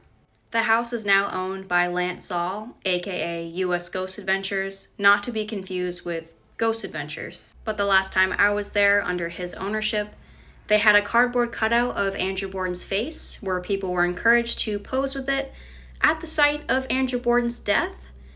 And they even had a rubber axe so people could pretend to unalive him all over again. And this I especially take issue with when you claim that the house is haunted by the Bordens.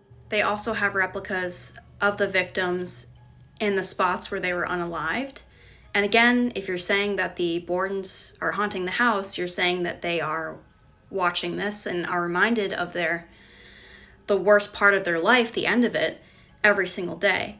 Now, if you were a ghost and you were haunting your home because it's your home, would you want to stick around for that, or would you maybe leave? Right next door to the Lizzie Borden house is a coffee shop called Miss Lizzie's Coffee, and instead of maybe collaborating with that owner, he chose to sue him, and you can look up this lawsuit online. But I personally don't agree with suing small businesses. Lance also owns the Villisca Axe Murder House, and they sell keychains with the victims on there, including children. I think it's pretty self-explanatory why I don't support that. You can also look up, there was a recent article about US Ghost Adventures wanting to do a tour in Hawaii where horrible recent tragedies happened. Now, I only feel comfortable with sharing what you can personally verify for yourself online, and I encourage you to do so. But I'm not going to share my personal stories of working there briefly, or other people's stories of working there, or some of the reasons why some ghost tour companies who have done their own research and are local take issue with his ghost tour company. Now, I would never tell someone not to go somewhere. If you decide to go to the Lizzie Borden house, I'm not going to be mad at you. Just keep in mind that if it is still haunted by the Bordens, that they're watching, so please be respectful. Tell the Bordens I said hello, and maybe support your local ghost tour company that does their own research. This was the view of Lizzie Borden walking out of her bedroom the day that her father and stepmother were murdered. When Andrew came home, Bridget testified that she was laughing from upstairs. Why does that matter? Because Abby was already dead. But do you see anything behind the bed? Abby's body was between the bed and the dresser, making it very unlikely that Lizzie would have seen her, unless she went down the stairs and physically turned her head and stared. What do you think? Could you stay the night at the Lizzie Borden house? Watch your head. Summon demons, human hair. Relax. Toy box for ghost children. Orbs. Shadow people. Actual murder. Okay, get out. As much as I am interested in the Lizzie Borden house, I do think it is rather inappropriate to be setting up mannequins and or cutouts of people like how they were killed. It's pretty tasteless to me, and her point is very true that if these spirits are in fact here, they're essentially having to kind of relive this over and over again by seeing something pretending to be them when they met their demise. Our next 2 TikToks are by the user avery.afterdark. When you think of witches, what comes to mind? Maybe her? Maybe these funny ladies? Many believe in the powers of the supernatural, but if we lived years ago, we could be imprisoned for even talking about these kinds of things. It's time we break down the Salem witch trials. It's February 1692, and we're in the village of Salem, Massachusetts. The Puritans settled in Salem in 1626, and these were hard times for people. There was constant fighting between French settlers and Native Americans, and that left this community really isolated, and life was extremely strict for them. Relationships in the village were strained between neighbors, and they feared disease and starvation. Just think, no modern heating or electric, very little medicine, and food is very scarce. The Puritan religion was really one of the most important things to uphold at this time, and there was a lot of paranoia about the supernatural at this time. Culture and Puritan beliefs at that time were that women were inherently more sinful and more susceptible to damnation than men were. Women were deemed to be much more susceptible to seduction by the devil. They also said that women were weak-willed and had loose tongues. So it's the winter of 1692, and it was actually one of the coldest, most frigid winters on record, so the village was very on edge. One fateful day that winter, two cousins, 9-year-old Betty Paris and 11-year-old Abigail Williams, started exhibiting strange behavior. They were having fits and contorting their bodies. This spread, and 12 more girls started this bizarre, scary behavior too. They complained that their skin felt prickly and that spirits were touching them. The families had a doctor come examine the girls, and the doctor said that there was nothing physically wrong with them, but that they were under the hand of evil. This struck a huge chord with the Puritans, as it was a part of their belief that the devil would bring evil to the world through human agents, also known as witches. All heck broke loose, and 4 of those little girls actually accused 3 grown women of tormenting them. Little did they know that these accusations would go on to be life sentences for these women. We're just getting started. Go to part 2. This is the Salem witch trials, part 2. So the 3 women that were accused by these young children were really outsiders in the community in Salem. Some were homeless, some were beggars, and some were just thought to be difficult, and many believe that this was a way to weed out those types of women. On February 29th, 3 women were accused by the authorities. One was a homeless Sarah Good, who was pregnant and had a young daughter at the time. Sarah Osborne was another woman arrested, and she had made many enemies in Salem through legal disputes and didn't attend church. That was a big no-no then. And the 3rd woman was Tituba, who was only known by her first name. Tituba was an enslaved woman who worked in one of the family's homes. Tituba was actually released after she falsely confessed that she did practice witchcraft under the orders of the 2 other women. Sarah Good's 4-year-old daughter was also imprisoned, and she later testified against her mom. Good's husband turned against her during the trials and said she was a witch or she would be one very quickly. Sarah Good's newborn passed after birth while she was in jail. Good was convicted, and then her life was ended by a jury. And Sarah Osborne passed in prison. Authorities were making arrests based off accusations of young children. Many made false confessions in order to save themselves. Authorities did not want to do diligent investigations. They wanted the accused to admit they did wrong, ask for forgiveness, and promise to never do witchcraft again. Their choices were to confess and be released, or deny and their lives would be taken. So basically, confession or not, you were guilty. By the spring of 1693, over 100 people had been imprisoned. According to the Boston Globe, 25 people's lives were taken. Even 2 dogs' lives were taken after being accused of participating in black magic. It wasn't until the wife of the governor of Massachusetts colony was accused that he suspended the trials. Charges were dropped and prisoners were released in May of 1693. Some believe that those young girls were suffering from hallucinations due to a fungus, but to date, the exact reason for their strange behavior that winter is unknown. The Salem witch trials are truly a cautionary tale of how dangerous mob mentality is, and also the power of fear in order to manipulate citizens. Today, Salem stands as a really beautiful town with a very violent history. You can even go visit the Witch House, which is the only building left still standing from the trials. I really want to go. I think this is another really interesting couple of videos that share real facts about the Salem witch trials. Again, going back into what I was saying, when there is some kind of hardship, like an economic hardship, or in this case with the Salem witch trials of the food scarcity because of the harsh winter, When people are in a frightened state, that's when they tend to be on edge and jump to blame, again, marginalized groups for something and take out their fear on them because it's something that they can control. It's absolutely not an appropriate response, as we know. I hope we know. But again, we see it time and time again in history that when people get on edge, they tend to find an easy scapegoat to blame their fears on. Because people tend to find it easier to be afraid of something more tangible, like a person, rather than the idea of an economic collapse or food scarcity. But unfortunately, that always results in loss of life and trauma, and something that we read about later in the history books and wonder why on earth it ever happened. Our next TikTok is by the user makalaspooky. Have you ever stayed at the Lizzie Borden Inn?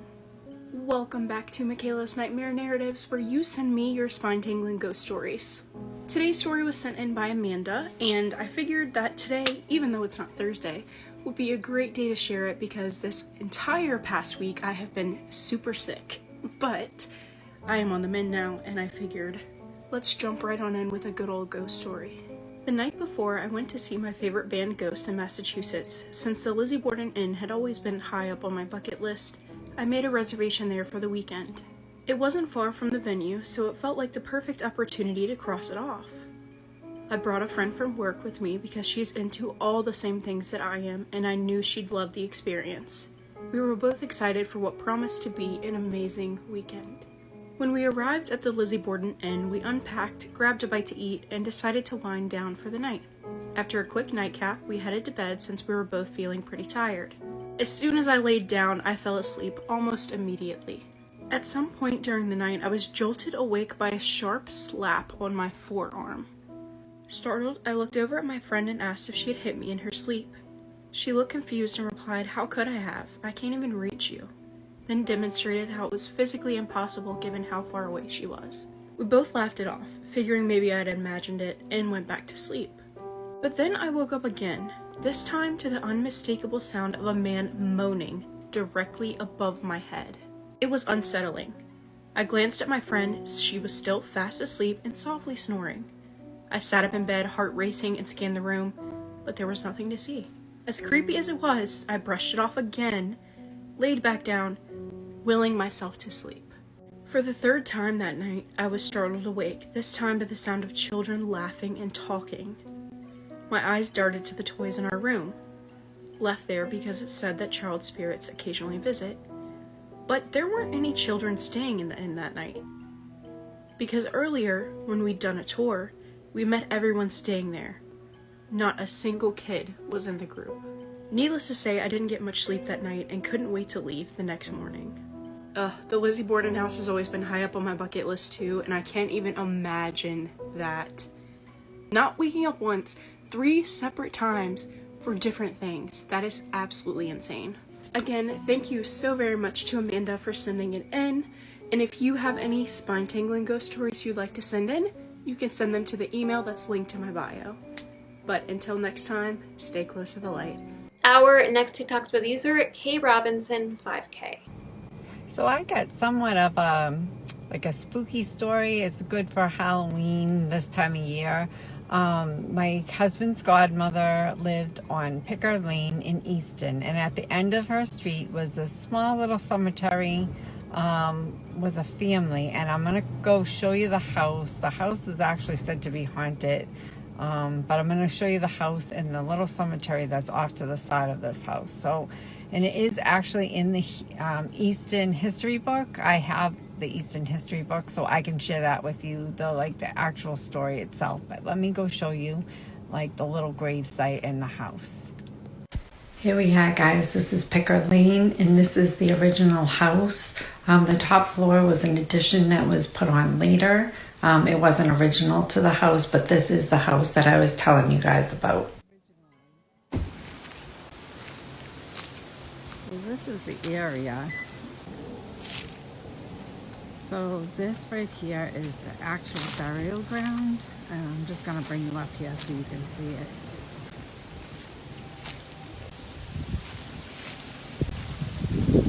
So it's right here, and this was the family. to George Ferguson's burial ground, 1764, and I believe that his whole family here actually got smallpox, if I want to say the story correctly. And when my husband and I were younger, this wasn't even, this was just slates. Like, they just recently did this and changed it off and everything, because it wasn't like this. It was just the slates here when we were kids.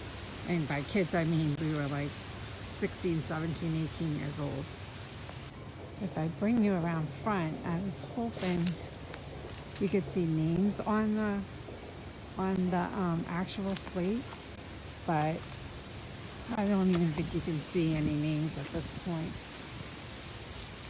But literally, he just, his wife got it, then his kids got it, and he just buried everybody here.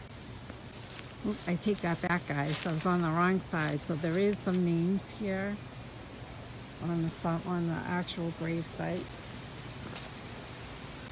And it looks like this one here actually got toppled over.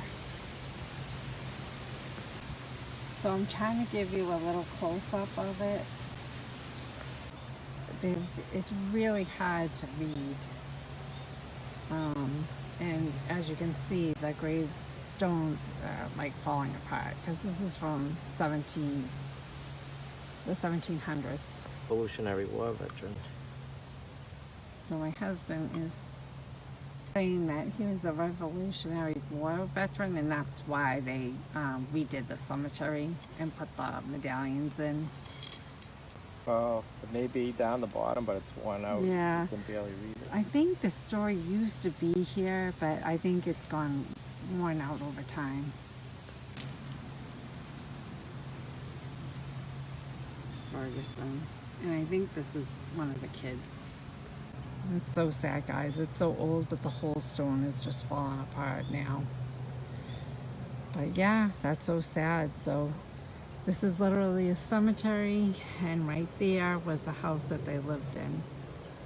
So this is actually new, although you can see it's old.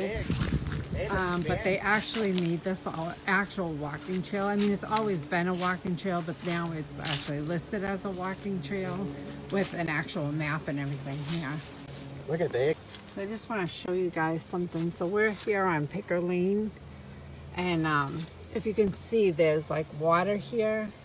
So this house over here that I'm telling you about, this is all overgrown, but you used to be able to see water here, like a little pond area. But that's the house. But yeah, guys, so this is the house. And I'll tell you, like, there was always like a little freaky feel over here, like, because we lived right up the street. So yeah.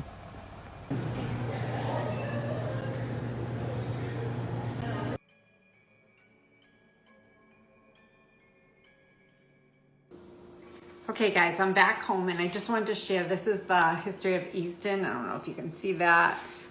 It's kind of an old book that we have, but there was one part of that tale that I wanted to tell really quick, and it's at the foot of the land leading to the Picker Field in Northeastern Village, which is what Picker Lane was called. It was called Picker Place or Picker Field. Close by the stream and upon a small natural mound, there was a cemetery now over 120 years old. It owes its origin to the fact that John Ferguson, the son of George and Catherine, who lived in the so-called Ferguson house, died in 1764 of smallpox. And at that time, it was not allowable to carry a body of one that had died of smallpox past a dwelling house. So George Ferguson selected this spot for the grave of his son because it was close to his sawmill. So I just wanted to share that because I do remember my husband's godmother telling us that, but I forgot to mention it in my video. But it is interesting, and all these like spooky stories, and Massachusetts has a lot of different tales, and if you are interested, I could go into some other further tales you know, down the road. But anyway, this is just an interesting because we literally lived on the street. So I just wanted to share that with you. Okay, and one last little piece that I forgot to include is not only is it old from the 1700s, so there is that, but the stones were actually desecrated by scoundrel people. That's what it's listed in the history book. That somebody had desecrated the gravesite at one time.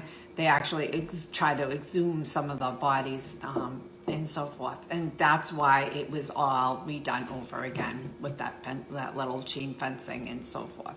So I just wanted to share that. Thank you guys. Have a good night. I think that would definitely be something that I'd like to visit if I was in Massachusetts. I mean, it looks like pretty serene, whether or not there is kind of a spooky history to it. And I really like these videos where it's kind of like a walking tour and they tell you things as you go. Our next two TikToks are by the user Casey1776. So here is another story about growing up in a haunted house in Massachusetts that was built in the 1800s.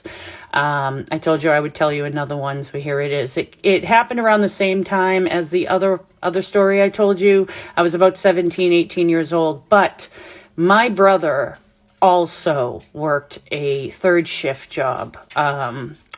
And he would be gone 4 nights a week. So 3 nights a week, it was just me up until my dad came home at 2, 3 a.m.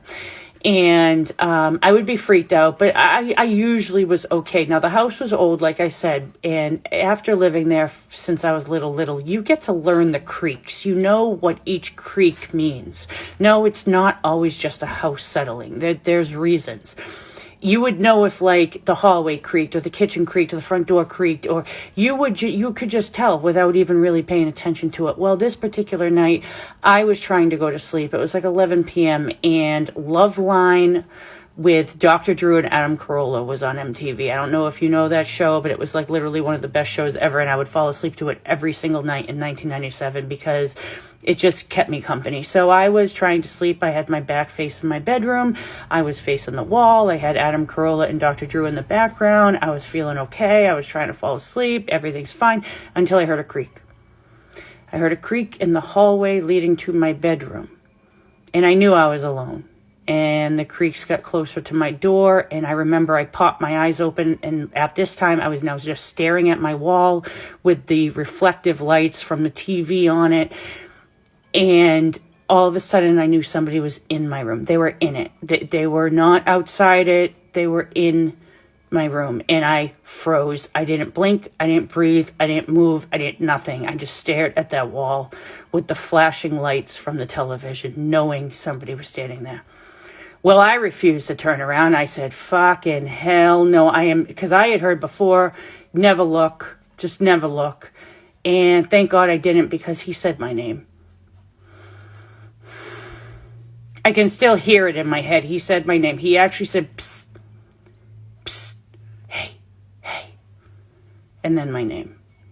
And never, ever. Now, I don't know if you know this, but don't ever follow or look for somebody who's calling your name that isn't supposed to be there, okay? Because it's probably not a good thing. Well, I knew that, so I did not turn around.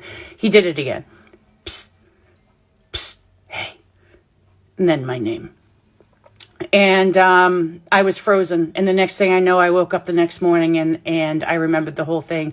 I was awake. I wasn't dreaming. And I think I just passed out from fright. And I'm so glad I didn't turn around, and I'll never forget that. Until you hear somebody who is not really there whisper your name and try to get your attention, I don't think scared has a meaning. And that's another story. I grew up in a haunted house, like a real life haunted house. I really did. I did. So you want to hear a story? I can tell you a story. You might not believe it, but that's okay with me because I know what I dealt with I grew up in a small town in Massachusetts. The house that I grew up in was built in the 1850s. I knew from very, very little that my house was haunted. My siblings knew it and my parents knew it. However, my parents tried to shelter us from it, I guess, but they would pretend that they never saw anything. But of course they did. As I got older, they told me stories. But they did their best to shelter us from it, but there was nothing you could do because this guy was definitely living in our house. Now I have many stories to tell you, but I'm just going to tell you this one because this is a story that has stuck with me my whole entire life, and I'll try to make it quick. At this point of this story, I was 17 years old. It was 1997. My parents had already divorced, so it was just me, my dad, and my brother in the house. My brother was 21 years old, and my dad worked second shift, so he would always come home around 2 a.m., 3 a.m. I never could sleep right until my dad was home, so even if I was asleep, my body and my mind knew that he was home because I would hear his car pull up the driveway. I'd hear him come in the kitchen. He'd throw a pan on the stove. He'd start cooking. He'd be quiet, but I could still hear him. He'd put the TV on low. He'd, do his thing, get ready for bed, ready for the night, whatever. And I would always be probably half asleep hearing that, but it always made me sleep better knowing, okay, good, Dad's home. I can finally go to sleep. So this particular night, that happened, just like it always happens. My dad pulls up the driveway. I'm kind of awake, but I'm kind of not. And I remember thinking to myself, oh, good, Dad's home. And he came in and he made his normal noises. He started cooking. He put the TV on. He coughed a few times. And, when someone coughs, it's their cough, okay? It's nobody else's cough. And I was like, okay, well, Dad's home. And I started falling asleep. Well, as I'm falling asleep, all of a sudden, it just gets quiet, like so quiet, like you could hear a pin drop quiet. And it made me sit up and wake up because I was like, wait a minute, wasn't my dad just home? Like, why is it so quiet? And I kind of thought, okay, well, I must be dreaming because I literally just heard him for 10 minutes straight doing his thing. And I was like, okay, I must have been dreaming because he's definitely not home because now everything is just quiet. Well, all of a sudden, as I'm trying to fall back asleep thinking I was just dreaming, my brother comes flying in my room. Now, my brother's 21 years old at this point. He ain't scared of shit. He was a tough mofo, okay? He wasn't scared of nothing, and he comes in freaking out. He goes, hey, wasn't Dad just home? And I sat up, and I go, dude. I said, I thought I was dreaming, but yes, Dad came home, and all of a sudden, then it just got quiet, and I don't know why. So now at this point, my brother and I are both freaking out because now we both know that we both heard that. We both heard it and Dad's not home. So as we're having this conversation and freaking out together, thank God I wasn't alone, we hear my dad pull up the driveway and we hear him come in the house. Now we run right to the kitchen and we scared the crap out of him because we're never awake when he came home. And he's like, what is the matter? And we're like, were you just home? We were like interrogating him. We were asking him all these questions. Were you cooking? And did you leave? And did you use the bathroom? And did you cough a few times? And we're both like white as ghosts. And he's looking at us like, no, I literally just got home for the first time. And so the ghost of my house mimicked my dad. He mimicked every movement he makes every night. He even coughed like him. He made every sound and every movement my dad makes. And that I've never forgotten about, and it still freaks me out, especially now that my dad has passed. I don't know. Ghosts can mimic you, so I'm not sure if anyone else has ever had something like that happen, but if you have, please share it with me because I need to know I'm not alone. Our next TikTok's by the user, Paranormal Salem. Hey, you want to hear a ghost story? So since I started this account a few weeks ago, I've been kind of writing down ideas in a notepad of things that I have to tell you all. And then I actually did write a book all about different ghost stories. And so I was kind of perusing through here and writing things in my notes. And there's a chapter in my book called The Cowboy. And I was like, the cowboy, I don't even remember writing this. So I published the book in 2018. So it's been a while since I've even read my own book, right? So I completely forgot about this story and I think it's really good and pretty short too for a little TikTok here. So when I started my tour company, Paranormal Salem, I joined a paranormal investigation group in town called New England Ghost, and we would go to different homes and investigate. I was thinking, well, I need practice if I'm going to teach tourists how to do this, right? And then my friend and I just started doing it on our own for people in town, like, hey, this is free. If you need us and your house is haunted, we'll come by, right? So this woman messaged us and said that her kids would not sleep in their own bed. They would only sleep in her room. They were really afraid because they kept seeing a cowboy in their kitchen. I'm like, a cowboy in Salem, Massachusetts? Okay, that's interesting. Let's go check it out. So we went over to their house and we were sitting in the kitchen. We put all of our like K2 meters and stuff out. And this was before we had a spirit box. It might actually have been before a spirit box even existed. So we just had an audio recorder and we would do EVP sessions, right? So we asked like, hey, is this a man? And the meter, our K2 meter lit up. And we said, what's your name? And we listened back to the recording and we clearly heard the name Jim. We're like, okay. So I don't know. We did a little bit more that day and then we left and we thought we got to go do some research. So we did find out that the previous owner of the home was named Jim and that he did pass away. And then get this. We talked to the neighbors. This man, Jim, every year for Halloween dressed up as a cowboy. How cool is that? So anyway, we came back in, we helped the kids kind of like cleanse the space. We talked to Jim. We were like, hey, you're scaring these kids. Maybe you don't know when you're going to be able to be seen in that moment. Maybe smile all the time if you're going to stay here. But if you want to leave, you know, we can help you cross over. I don't know, it's this whole thing. But I just think all of this is just so fascinating and so interesting to me. So yeah, anyway, it really was a cowboy haunting a house here in Salem named Jim. Follow me if you want some more ghost stories. When I started a ghost hunting tour company in Salem, Massachusetts, I wasn't fully sure that I believed in ghosts at the time. I just saw a need, so I thought I would fill a need and I thought I could make some money at it, and that's kind of what happened. I feel like I was and still am in a unique position to go to the same places every single night and do an investigation and have tour guides back then who would also go to the same places every single night. And I just had way too many crazy things happen to not believe in ghosts. What I thought was completely fascinating was one October, I had 3 different tour guides that worked for me. And I didn't tell people like, hey, say that there's a ghost here. You know, like I didn't make anything up. Like tell them the history, show them how to use this equipment and see what happens. And none of us really saw each other, right? Like the tour guides all worked on different nights. And then at the end of the season, we were all having dinner. I took them out as like a, yay, October's done. And it was crazy how everybody got the same information. You know, like everybody got the name Paul when they were over by Old Town Hall. Everybody got the name Isabel, a little girl over by what is now Turner Seafood. Like, what are the chances? Like, there's no way that that could happen, you know? Like, that is just so convincing to me. And even now, you know, hosting this ghost hunt every single night in October, which is now indoors, I do not tell people any names. They get these names. I don't tell them, and they all get the same names over and over and over every night. I think, how else could that be anything besides paranormal? I am a pretty logical person, and I debunk everything. Sometimes there's just no way to debunk it. I want to take a little poll here. In the comments, tell me if you absolutely 100% believe in ghosts. 2, you absolutely do not believe in ghosts at all. Or 3, you're kind of up in the air and you're following me because you hear all this weird stuff and you want to know more and you think you believe, but you're also very skeptical. Let me know.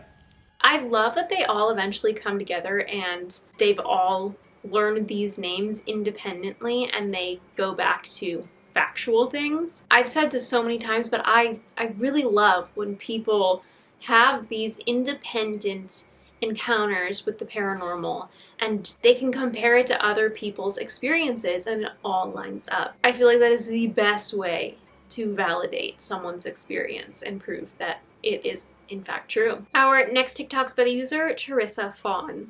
I'm gonna show you right now. The most paranormal spot in Salem is right here. That bedroom, the second floor, the far left-hand 2 windows of this home, is the most paranormal spot in Salem. People stop here night and day and take pictures of those 2 windows. If that is kind of your thing, you should go to the Salem Night Tours webpage or their Instagram page or Facebook page, and you will see some truly creepy pictures. Okay, here's the picture my boyfriend took. I want you to screenshot this and zoom in, okay? And just leave a comment and you tell me there's not someone in there. A freaking face. You tell me. Same house. This is the Clue house in Salem. Look it up if you don't know the story. There was a murder in this house. This is someone else's picture online. When you're there, you can't see anything in the window. But when you take pictures, so I don't know. You guys tell me. But I'm creeped. I do see what she's talking about, that it could be a face, but I'm kind of inclined to think that maybe it's just the way the lace drapes look through the window. Honestly, I can't officially say one way or another whether or not I would believe it's a face. Our next TikTok's by the user amandasmearman. You know the story, you know the rhyme already. Lizzie Borden took an axe, and if I say the rest, my account's gonna get banned. So today we are going to Massachusetts on our trip around the country of the most haunted places in every state. So we are headed to the Lizzie Borden house. The Lizzie Borden house is located in Fall River, Massachusetts. And if you watched my video from probably at this point a week ago where I did a micro true crime video about Lizzie Borden, you know some of this already, or it's one of the most well-known true crime stories in American history anyway, so you probably know. The house is in Fall River, Massachusetts, and in 1892, it is reported that Lizzie's dad, Andrew Borden, and her stepmom, Abby Borden, were brutally with an axe in their home, and Lizzie was the prime suspect, even though she was acquitted of the murders. It's not just the murders that make the house so famous, it's the reported hauntings that happen inside that people have experienced that really draw people to the Lizzie Borden house and have made it such a historical stop and stay because it's a bed and breakfast. The most common reported hauntings of the Lizzie Borden house are of Andrew and Abby Borden themselves. Guests have reported seeing full-body apparitions of Andrew Borden wearing old-time clothes and often being seen in the area around where he was murdered, which was in the sitting room of the house. Many guests claim to feel an intense and oppressive energy when they sit on the couch where he was murdered. I don't know that I would sit there. And in the guest room where Abby was found, people often report seeing shadowy figures, feeling cold spots, feeling like they're being watched. Some have said that they've even woke up in the middle of the night because of the feeling that somebody was watching them. But it's obviously not just Andrew and Abby's spirits that are tied to the property. Many believe that Lizzie's spirit is tied to it as well. One of the guest stories say that when they stayed in Lizzie's old room, they woke up in the middle of the night and saw a figure of a woman standing at the bottom of the bed. But when they reached out, the figure vanished. Who are you people that are reaching out trying to touch these things? And why? Like, just explain it to me.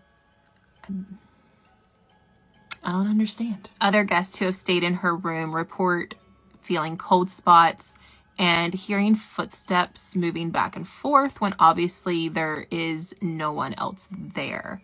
People say that her spirit is tied to the house because of her involvement in the murders. Guests and staff of the Lizzie Borden house often have consistently reported hearing footsteps and strange noises throughout the property. One of the most famous stories is people hearing the sound of furniture moving upstairs and loud footsteps, but nobody else was there at the time when that happened. And several guests have reported hearing the sound of a woman weeping in the guest room.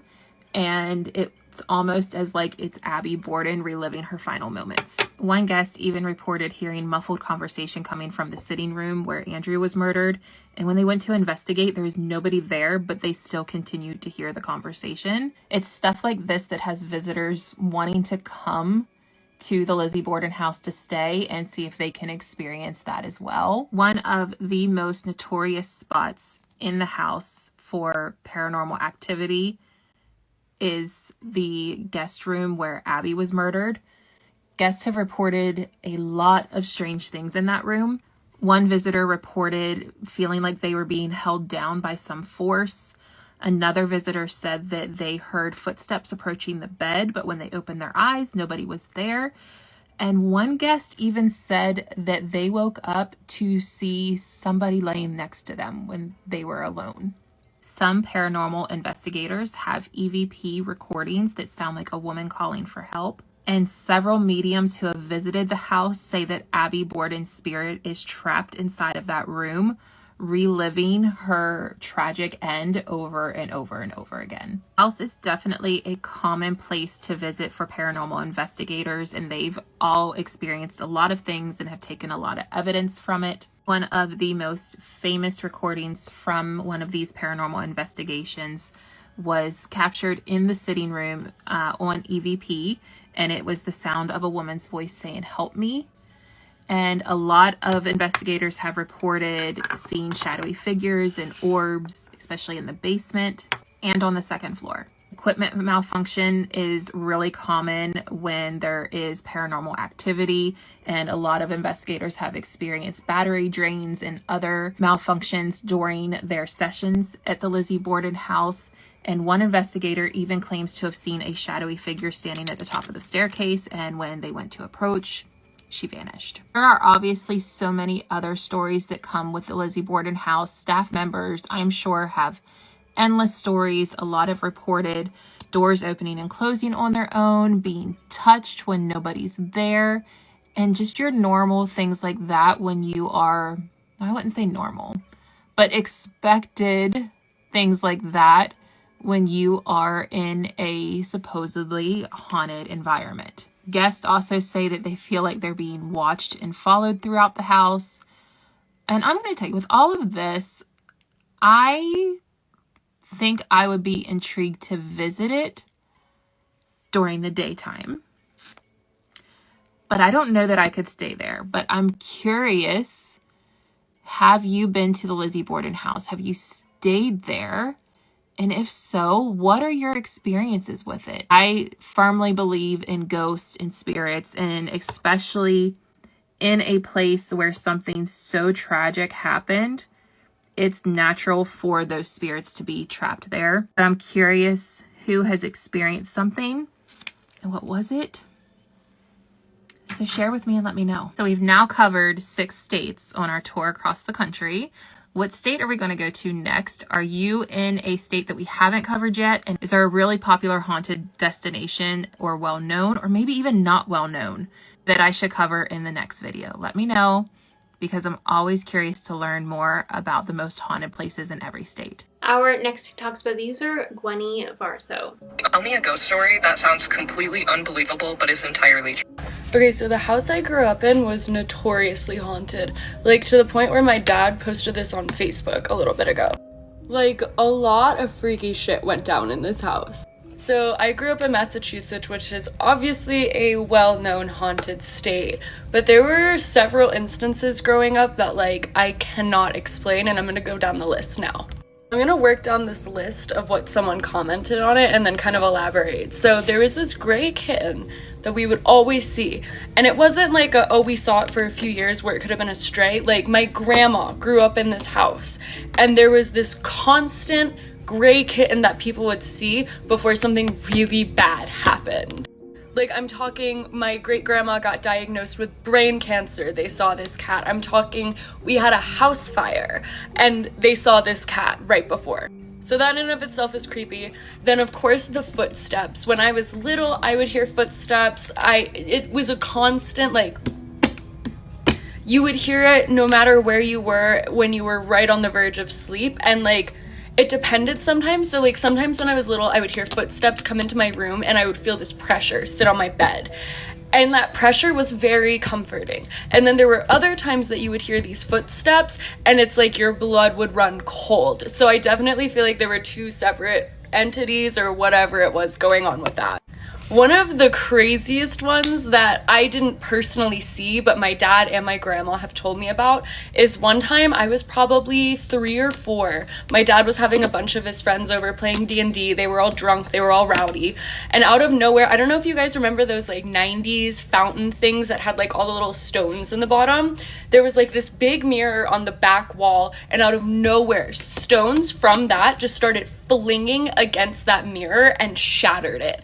Like, I'm not fucking with you guys. This really happened. This one isn't necessarily paranormal. I mean, okay, so there was a giant creepy hole in our basement. It was deep. It was like, I don't know, like maybe smaller than a pothole. But this hole just kept going. No one knew where it went. We would drop things in it when I was a kid. Never heard a sound. There was no ricochet. There was no water splash. Just a deep hole into fucking nothing. Okay, and then this last one is super freaky. So my grandma and her sister, when they were little, brought home a Ouija board to play with.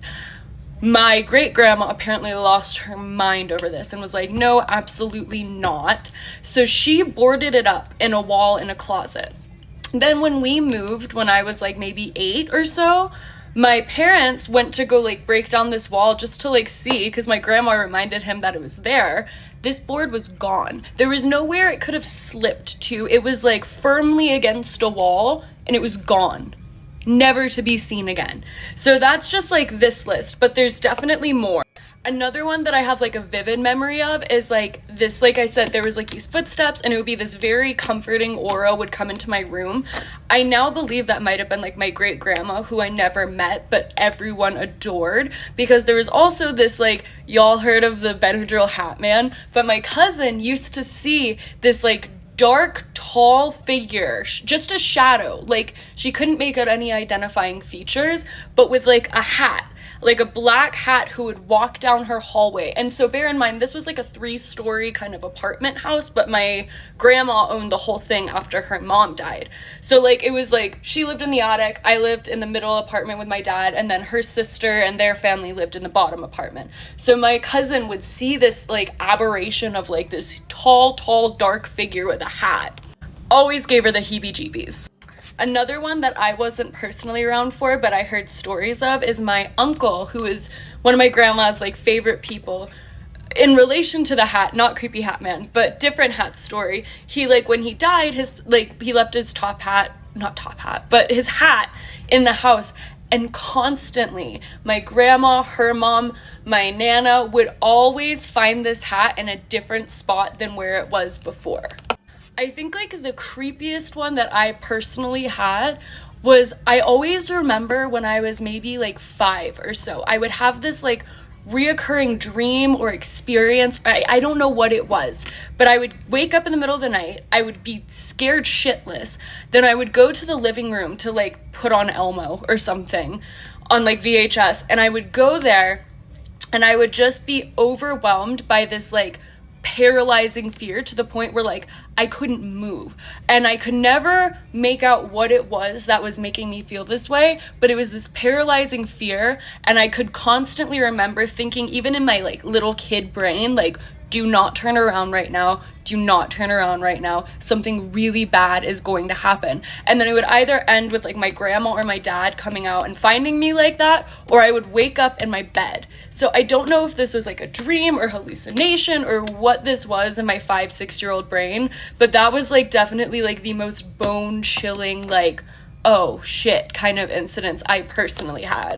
And then last one, so my great uncle, my grandma's brother, actually committed to himself, which is tragic. But I always remember seeing like this, not aberration, that sounds creepy, but like a shadow of like what I thought he would look like in the basement apartment. And like that always threw me off, because I didn't know until I was older that that had happened, but it felt like a very comforting, familiar presence, but a masculine one this time. So that was... Anyway, those are my stories from my childhood house. Sorry, this is like a 6-minute long video, but there was some crazy, unexplainable shit that happened there, and yeah, so that's it. The Ouija board disappearing would freak me out so bad. I mean, there's always conflicting opinions on how you should go about disposing of a Ouija board, but I suppose, you know, sticking it in a wall where no one can access it is as good an option as any, although then the board with any attachments is still in your house. But what do you do when the board disappears? I'd be freaking out. Seriously, like I literally got chills when I heard that. Our next 2 TikToks are for the user spookygemsncrystals. All right, this is another paranormal story time, but this one is about the Lizzie Borden house. So my best friend and I decided to stay at the Lizzie Borden house back in 2021, and it was our first overnight at a haunted house together. I'm just gonna tell you guys the big juicy part of the whole story, the experience that really stuck out the most. There was a lot of little things that kind of went on throughout the night that we can kind of look back at today and say, oh, that was really weird. But this is the one that stuck out the most. So we decided to stay in the Lizzie and Abby suite, which is a room with another room inside of it, essentially. So it's 2 rooms in one. This room is also right next door to the murder room. It's on the same floor, and there's also a shared bathroom. So the girls that were staying next to us, we had to share a bathroom with them. We ended up becoming friends with them too, and we did a whole night investigation. So after we did the night investigation, it's around maybe 2 in the morning that we all decided to kind of go to bed. Chrissy and I watched one of the ghost hunter shows, and we watched the Lizzie Borden episode, and then we both kind of say goodnight to each other, and I go into the next room and leave my door open so we could both hear each other, and we try to get some sleep. Within like 10 minutes of trying to fall asleep, I hear footsteps coming up the staircase. I kind of just dismiss it pretty quickly because I'm thinking, oh, it's probably the girls next door to us. Maybe they went downstairs trying to fool around again, or maybe they're using the bathroom. I don't know. So I just kind of roll over and go back to sleep. Within 30 seconds of hearing it, I have Chrissy start calling my name from the other room. And I respond and I'm like, yes. And she says, did you hear the footsteps? And I'm like, yeah. And she's like, Lauren, they stopped at our door. I thought, oh shit, she's right.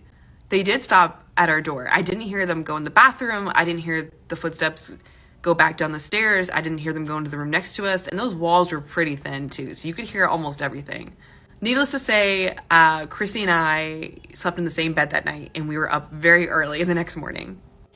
In the morning, we even asked the girls next to us if they had been walking around like 2:30, 3 o'clock in the morning, and they both declined. They said they didn't even use the bathroom.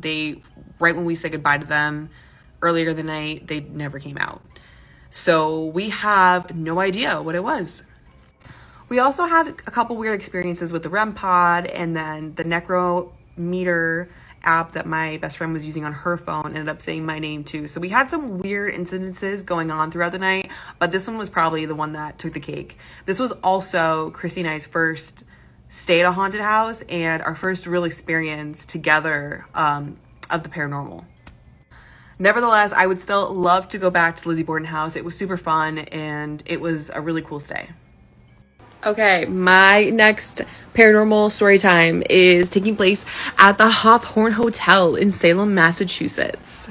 So I've gotten the pleasure to stay in both the 3rd and 6th floor haunted rooms. And I'm going to tell you the most recent time that I stayed there last year, what happened. So I was staying on the 6th floor. And this is my first time staying in that suite. I usually would stay on the 3rd floor because it was usually easier to book that one. But I actually got to stay on the 6th floor for one. So I was really excited. So Hawthorne is pretty much known for the in white that they'll be walking around, and people talk about, having their cup pulled off of them throughout the night, or the shadow figures, or they'll hear the door rattle, just things like that. My friend and I are getting ready to go to sleep, and we are brushing our teeth, we're getting in our pajamas, we are getting ready. We've already done our little room investigation. It was pretty dead, and nothing was going on. We had nothing off, we had no feelings in the room. It was pretty dead. Little did we know the dead was among us. So within a few minutes of us kind of getting ready to go to bed, my had just laid in bed. We were putting on a show, and as we were both kind of on the TV, we heard a creaking noise. Heads both kind of switch over. What was that? And we actually get to the bathroom door slowly open. Straight out of a horror movie. Slow and steady. And it did not stop until it hit the bathtub. Yeah. So both are, just dropped. Just at the door. Oh. Okay. So my friend was the last person to use the bathroom, and they had closed behind them. So, pretty much to mode and figure out, did you accidentally not close it all, not click, like, shut, and we move it, tried to, leave it ajar, nothing wouldn't budge. Very hard to keep. There's still doubt, and it was actually really at the point we wanted the pod spirit box did like do a little bit, and ended up just kind of giving and saying nothing, maybe figure out what it was, really creepy, but we're move on. So we move on and watch our show, try some sleep, exhausted, we Salem. For us, finally, pretty much fall. I'm okay. Room. We had the this time. We were both so just you want to anyway. Woken up super freezing. Waking up, looking around. I feeling just like red room, the wall, and just room, just like, and was like, okay, not a package. That's what necessary. And strong and try myself, really and go. Finally, snuggle for like I'm. This is kind of down and into feeling this noise, and I went away and to decide should I wrap before so he just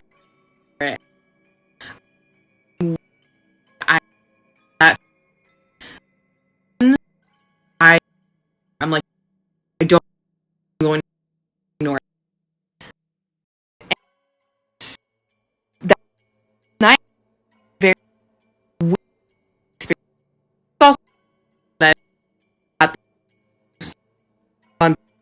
but with the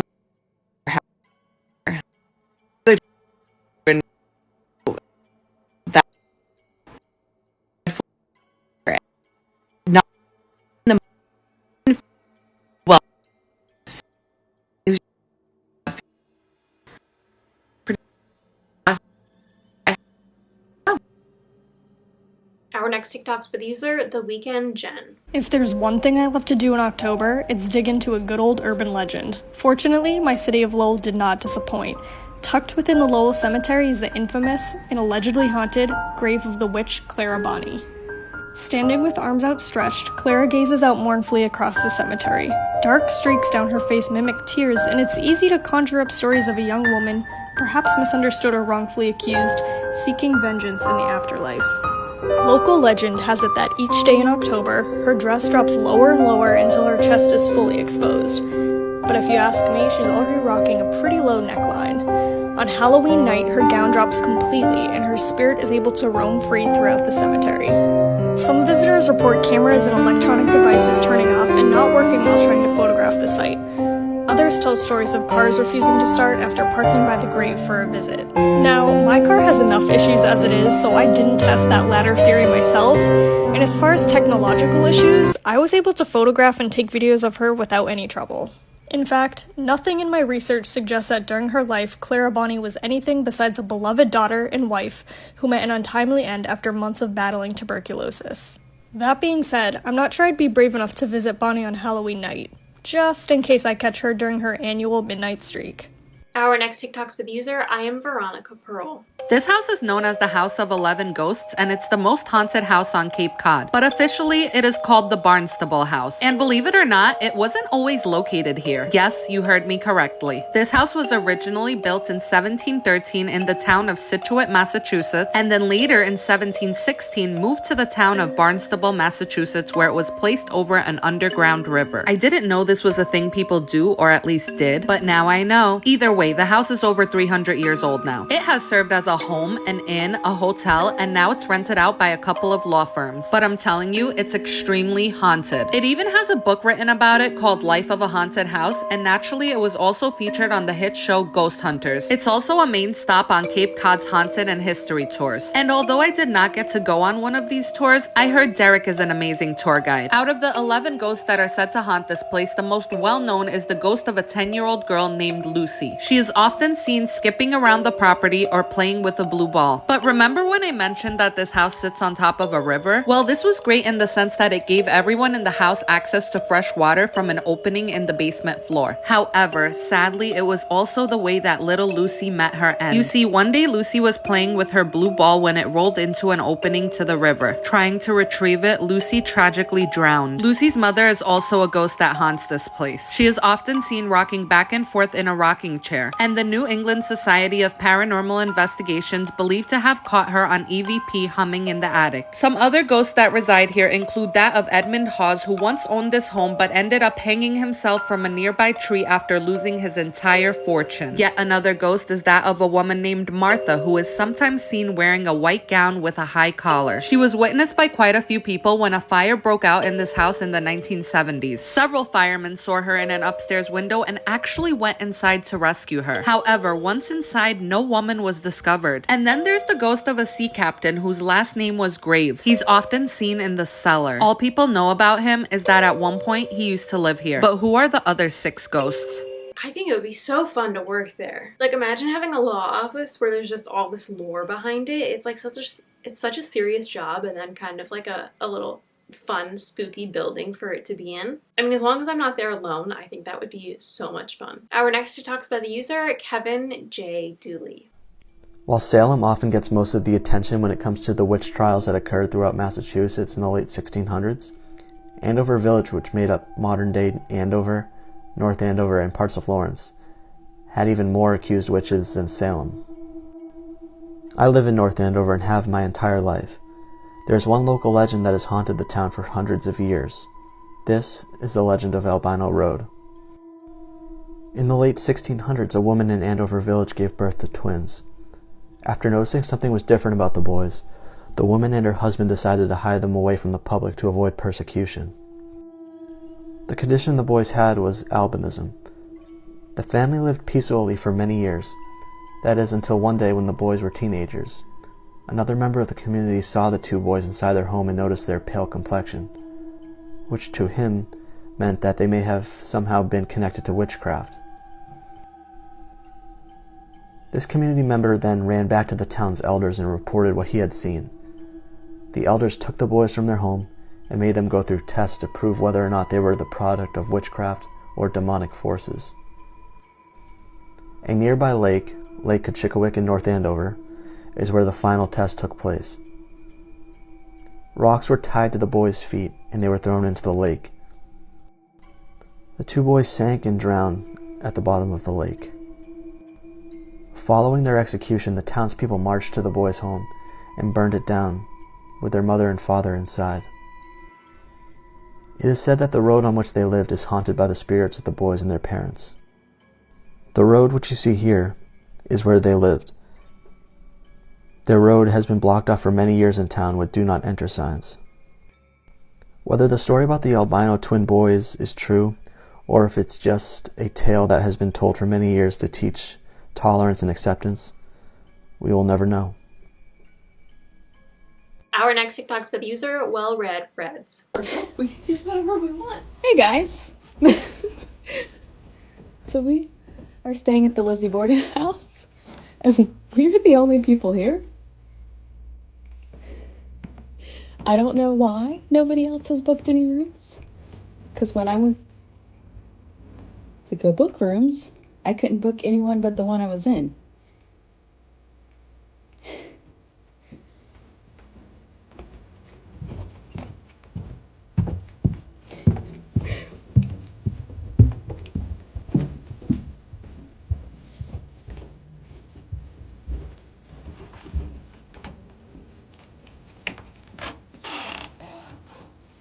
How does this happen?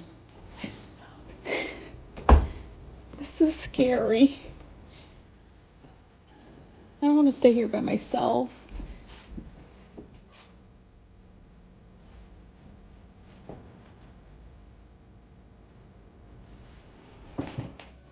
How is this legal?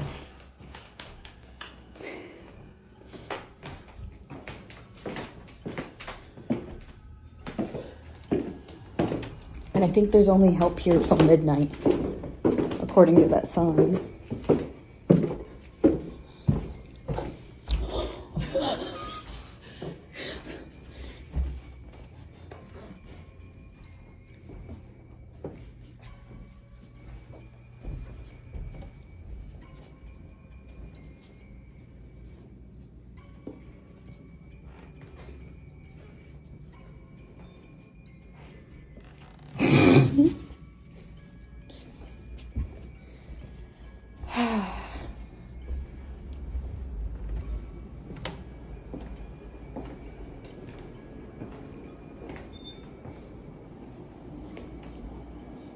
Having the whole place to yourself accidentally would be so cool. Like, I don't know why, but that just sounds fun. Like having a giant sleepover with your best friend in the Lizzie Borden house and having it all to yourself.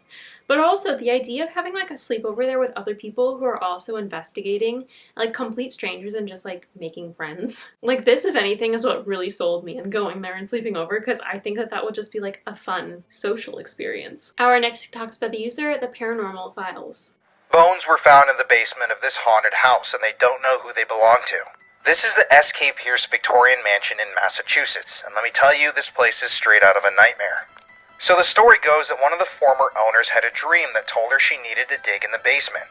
And when she went digging, she found bones that belonged to a 16-year-old girl. The police became involved and took possession of the remains, but the case was never solved. And people have seen all sorts of ghosts in this house, including a screaming woman with a scratched back. And some of the former owners even left overnight, abandoning their house because they were held down in their own bed by a phantom force. Oh yeah, and a man died right here in his bed. How'd he die? He burned alive. This is a piece of burned wood from the crime scene. There's also the true story of a child who broke into this house when it was abandoned to play hide and seek. When he was hiding in the house, somebody came up from behind him, screamed in his ear, and grabbed him. The man is an Army veteran nowadays and still refuses to come back inside of this house. That's how scary it is. We spent the night here ghost hunting for my YouTube channel, The Paranormal Files, and the full terrifying documentary is on my YouTube now. Our next TikTok's by the user, peabodyessex. What if I told you the Salem witch trials are not the only sinister part of Salem's past, and that 195 years ago, a murder occurred in this house that is now part of our museum's property today? Hi. I'm Katie. I'm an intern here at the Peabodyessex Museum, and today I'm taking you behind the scenes of our Sinister Streets walking tour.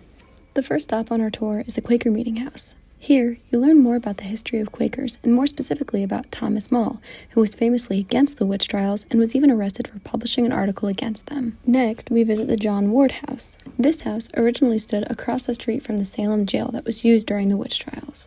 But what about that murder I mentioned earlier? Stopping outside of the Daniel Bray house, we learn about the murder that happened across the street that Daniel supposedly saw happen out his window. And that takes us to the Gardner Pingree house, the scene of the crime. It was through this window that Richard Crowninshield entered the home of Joseph White one night in 1830 and murdered him in this exact bedroom. But why? Joseph White was wealthy, very wealthy, and people wanted this money. Now, there's more to this story, but this is just a sneak peek. I encourage you to come hear it for yourself and learn more by visiting pem.org/visit/tours and getting your tickets today. Okay, like, none of this is sponsored, but this is all things that I would love to do in Salem. For some reason, Massachusetts just really calls to me. I really, really want to go there one day, and probably will be putting this on my list because it seems very interesting. Our next 4 TikToks are by the user, salemwitchmuseum. If you've heard of the Salem witch trials, you've probably heard the story of Giles Corey, a 73-year-old man who was pressed to death. The term pressed to death is unfortunately a grim but very accurate description of the death of this man. Hi, my name is Rachel. I'm the Director of Education at the Salem Witch Museum, and today we're going to continue our series talking about sites in the area that have a connection to the Salem witch trials. Today we're talking about the memorial stones for Giles Corey, as well as his wife, Martha Corey. These stones can be found in West Peabody on the land that was owned by Giles Corey during the Salem witch trials.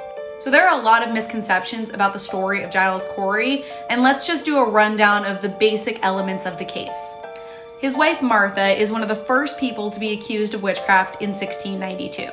There are 3 women who are initially accused of being witches, who they say are tormenting Betty Paris and Abigail Williams. Their names are Sarah Good, Sarah Osborne, and Tituba.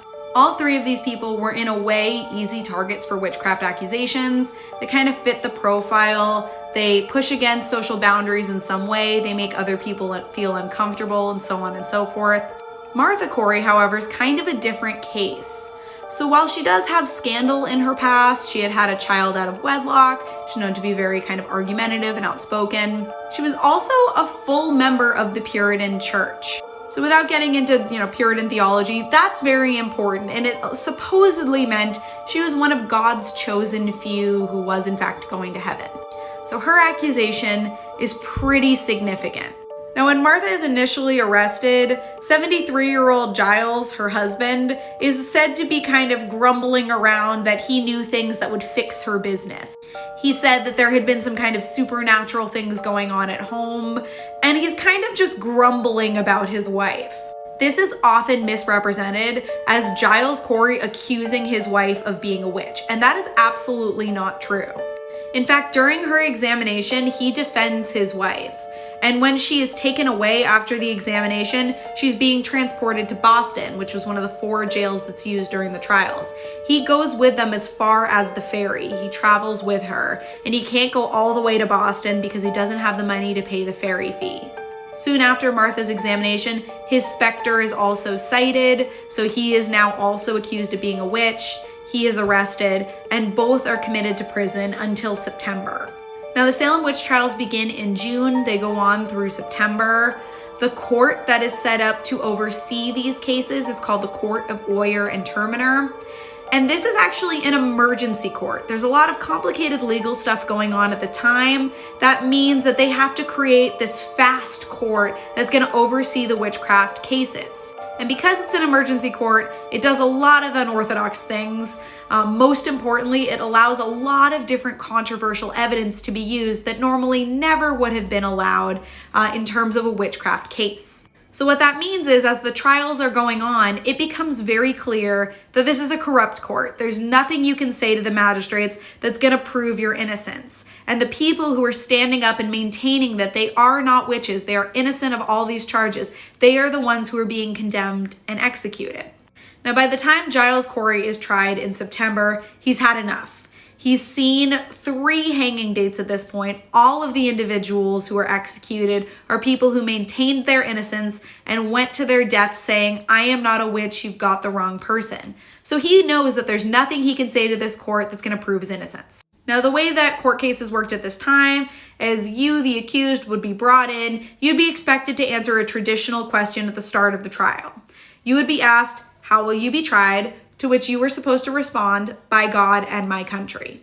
And that was essentially you acknowledging the authority of the court to try you. However, while Giles maintains he is not a witch, he is innocent, he refuses to answer the traditional question, which is something called standing mute. So he's essentially saying, "I don't acknowledge the authority of this court. You can't try me." So the court gives him 3 days to rethink his answer.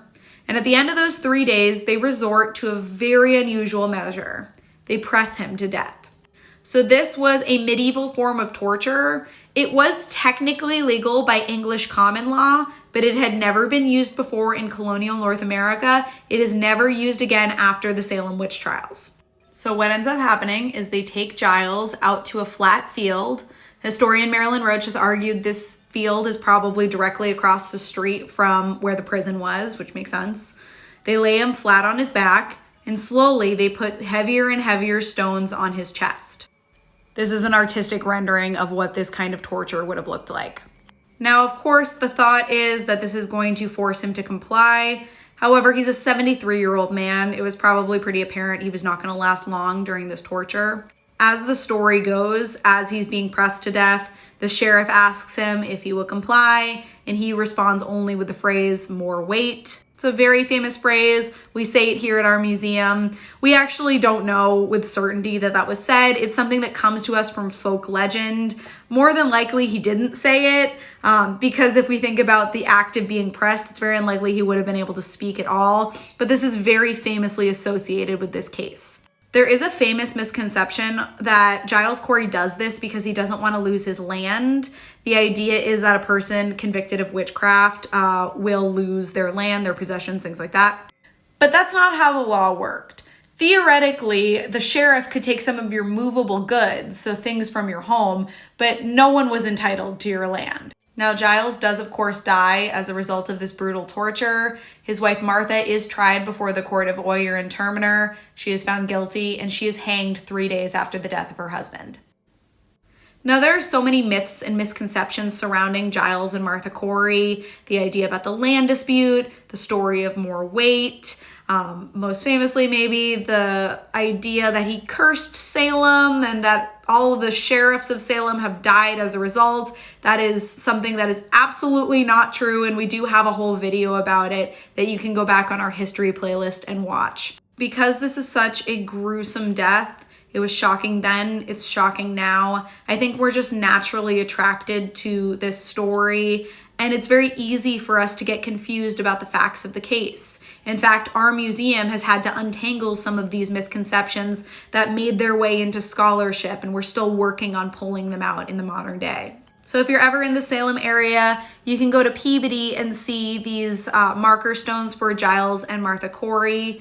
They are highlighted on our website, on our 1692 Witch Trials online sites tour. This is just another place that you can go to see land that was owned by people in the trials, read about their stories, and kind of get a better sense of the individuals who are involved in these tragic events. So, plain and simple, why did the Salem witch trials happen? Government negligence. Now that might sound rather obvious, like Dodoy, obviously the government is involved in this, but what's really important to remember about the Salem witch trials specifically is that Massachusetts had a really kind of clean track record in terms of witch trials.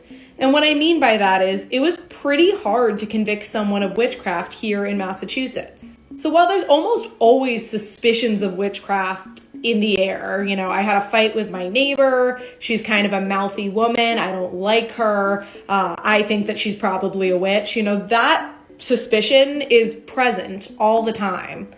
But it was an entirely different matter to then take that suspicion and turn it into a formal legal accusation and have that accusation then rise through the courts and result in a guilty verdict. In fact, in the 30 years leading up to the Salem witch trials, there had been witchcraft trials, lots of suspicions, but only one person had been executed in Massachusetts in 30 years.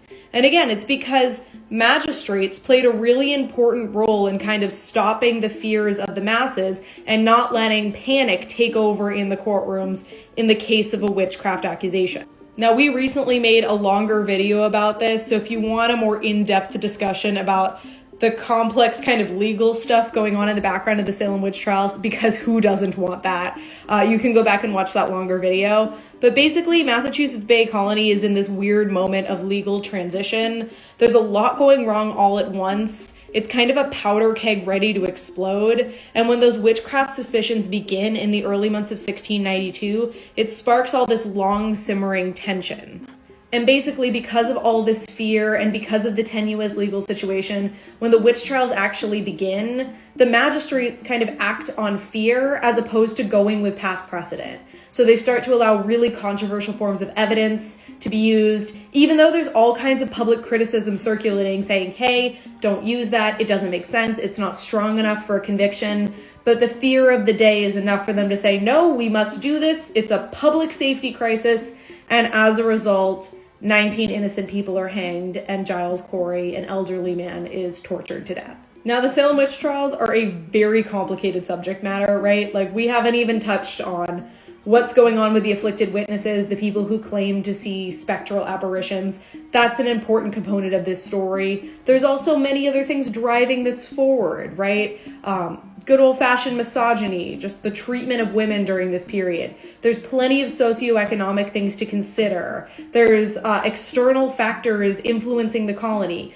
There's a lot. It's a big topic, but at its core, the reason why the Salem witch trials happened is because the government allowed witchcraft fears to run completely unchecked. Have you ever heard the claim that the Salem witch trials were just all a land grab? They were just after their land. Or that it was caused by moldy bread. The girls were hallucinating. They were tripping on a hallucinogenic wheat. Or that there really were witches practicing in Salem. Hi, my name is Rachel. I'm the Director of Education here at the Salem Witch Museum, and these are all myths and misconceptions we hear pretty regularly working in Salem, Massachusetts today.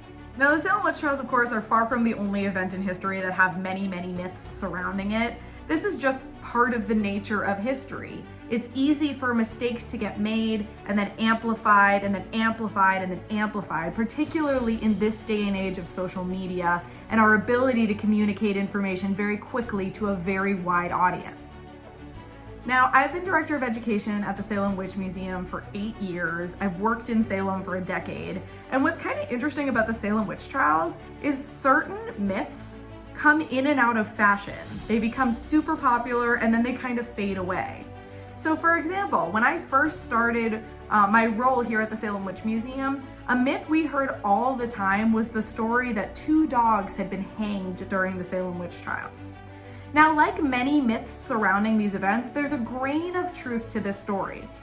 The primary sources do tell us that 2 dogs were killed during the Salem Witch Trials. However, we actually know very little about these events. They're kind of just passing references in the primary source documents. We know that 1 dog was maybe thought to actually be bewitched, being hurt by a witch. The other one was thought to maybe be, working with the devil, be aligned with a witch in some way. Both are probably shot, and it seems to be like an act of mob violence. It's a moment of heightened panic where people really start to act irrationally. But even though the story of the dogs being hanged isn't true, again, it came up all the time. In fact, when I started as education director, the copy of Marilyn Roach's Day-by-Day Chronicle, which is basically an encyclopedia of the Salem Witch Trials. This book that I inherited from my predecessor was earmarked to the page debunking the dog story because we were being asked about it so often. Now, as October approaches, we're entering the fall season. This is the time of year where people like to talk about the Salem Witch Trials. But just note, there are a lot of myths out there, and it's something that's really worth exploring this time of year. So let us know if this is something you'd like to talk about more. Put in the comments below if you have questions about the Salem Witch Trials. Let's use this opportunity to... If you guys enjoy these specific Salem factual TikToks, please do go check out her TikTok page. Again, the username is Salem Witch Museum.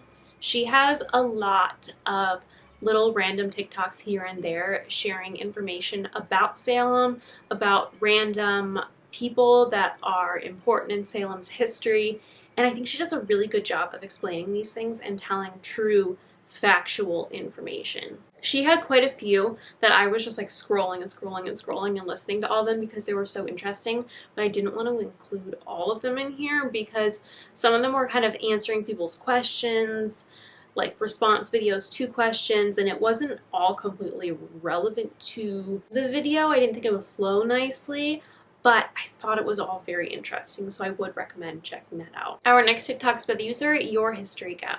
Here are some of the most terrifying facts about the Salem witch trials. The trials didn't just target people, but animals too. 2 dogs were executed for the crime of witchcraft. Contrary to popular belief, nobody was burned at the stake during the Salem witch trials. The majority were executed by hanging, but 1 person was executed by being crushed under rocks. The tests that they had people take to prove that they were not a witch were nearly impossible to pass. For example, accused witches were bound at the wrist and ankle and dropped into a lake or some other body of water. If they floated, they were guilty of witchcraft, and if they sank, they were innocent but often drowned anyways. Any appearance of moles, freckles, birthmarks, or things of that nature were also proof of a contract with the devil. The youngest accused witch was 4 years old and was accused of being deranged and animalistic after consorting with the devil. This is a photo of the 4-year-old's warrant for apprehension. She confessed her supposed crimes to the authorities and claimed to have seen her mother with the devil, so she went to prison and her mother was hung.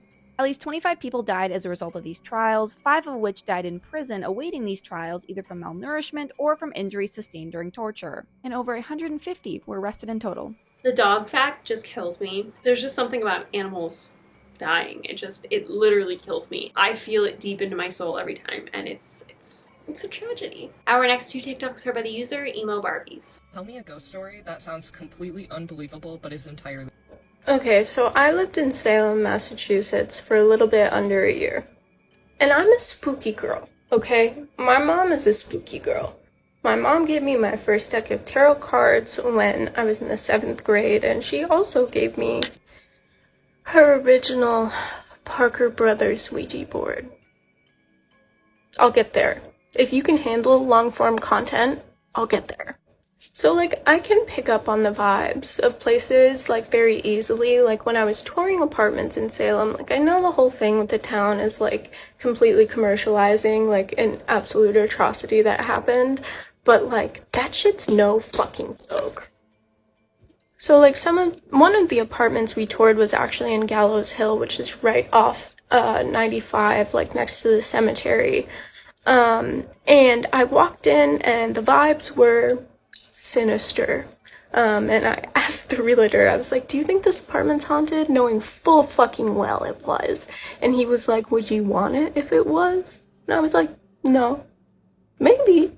But I did not end up going with that apartment. I went with a different one, and I knew that there were presences, plural, because this building was built in 1875 and is super old. So before we even move a single thing, not a suitcase, not a piece of furniture, we unlock the door and open it, and there's like a glass orb on the ground, and we were both like, what is that? My partner goes to pick it up, and I'm like, can I see it? And they were like, no, it's mine, which is very out of character for them. And they were like, I'm so sorry, I don't know what that was, here you go. And I look at the orb, and there's a tiny L scratched into the orb, and I was like, oh, you're so right, L for Liam, this is yours. And let me say, I am ignorant enough to bring a Ouija board into a haunted apartment, but I am not ignorant enough to say that that fucking orb leaves the apartment, because that shit stays right here. And so from that point on, I was like, okay, they like Liam, it's still sort of a toss-up on me. And when I brought the Ouija board in, I didn't notice it at first, but it just felt so crowded in the room that it was in, and it just felt more and more crowded the closer you would get to the Ouija board. Like, I didn't use it, but they knew it was there.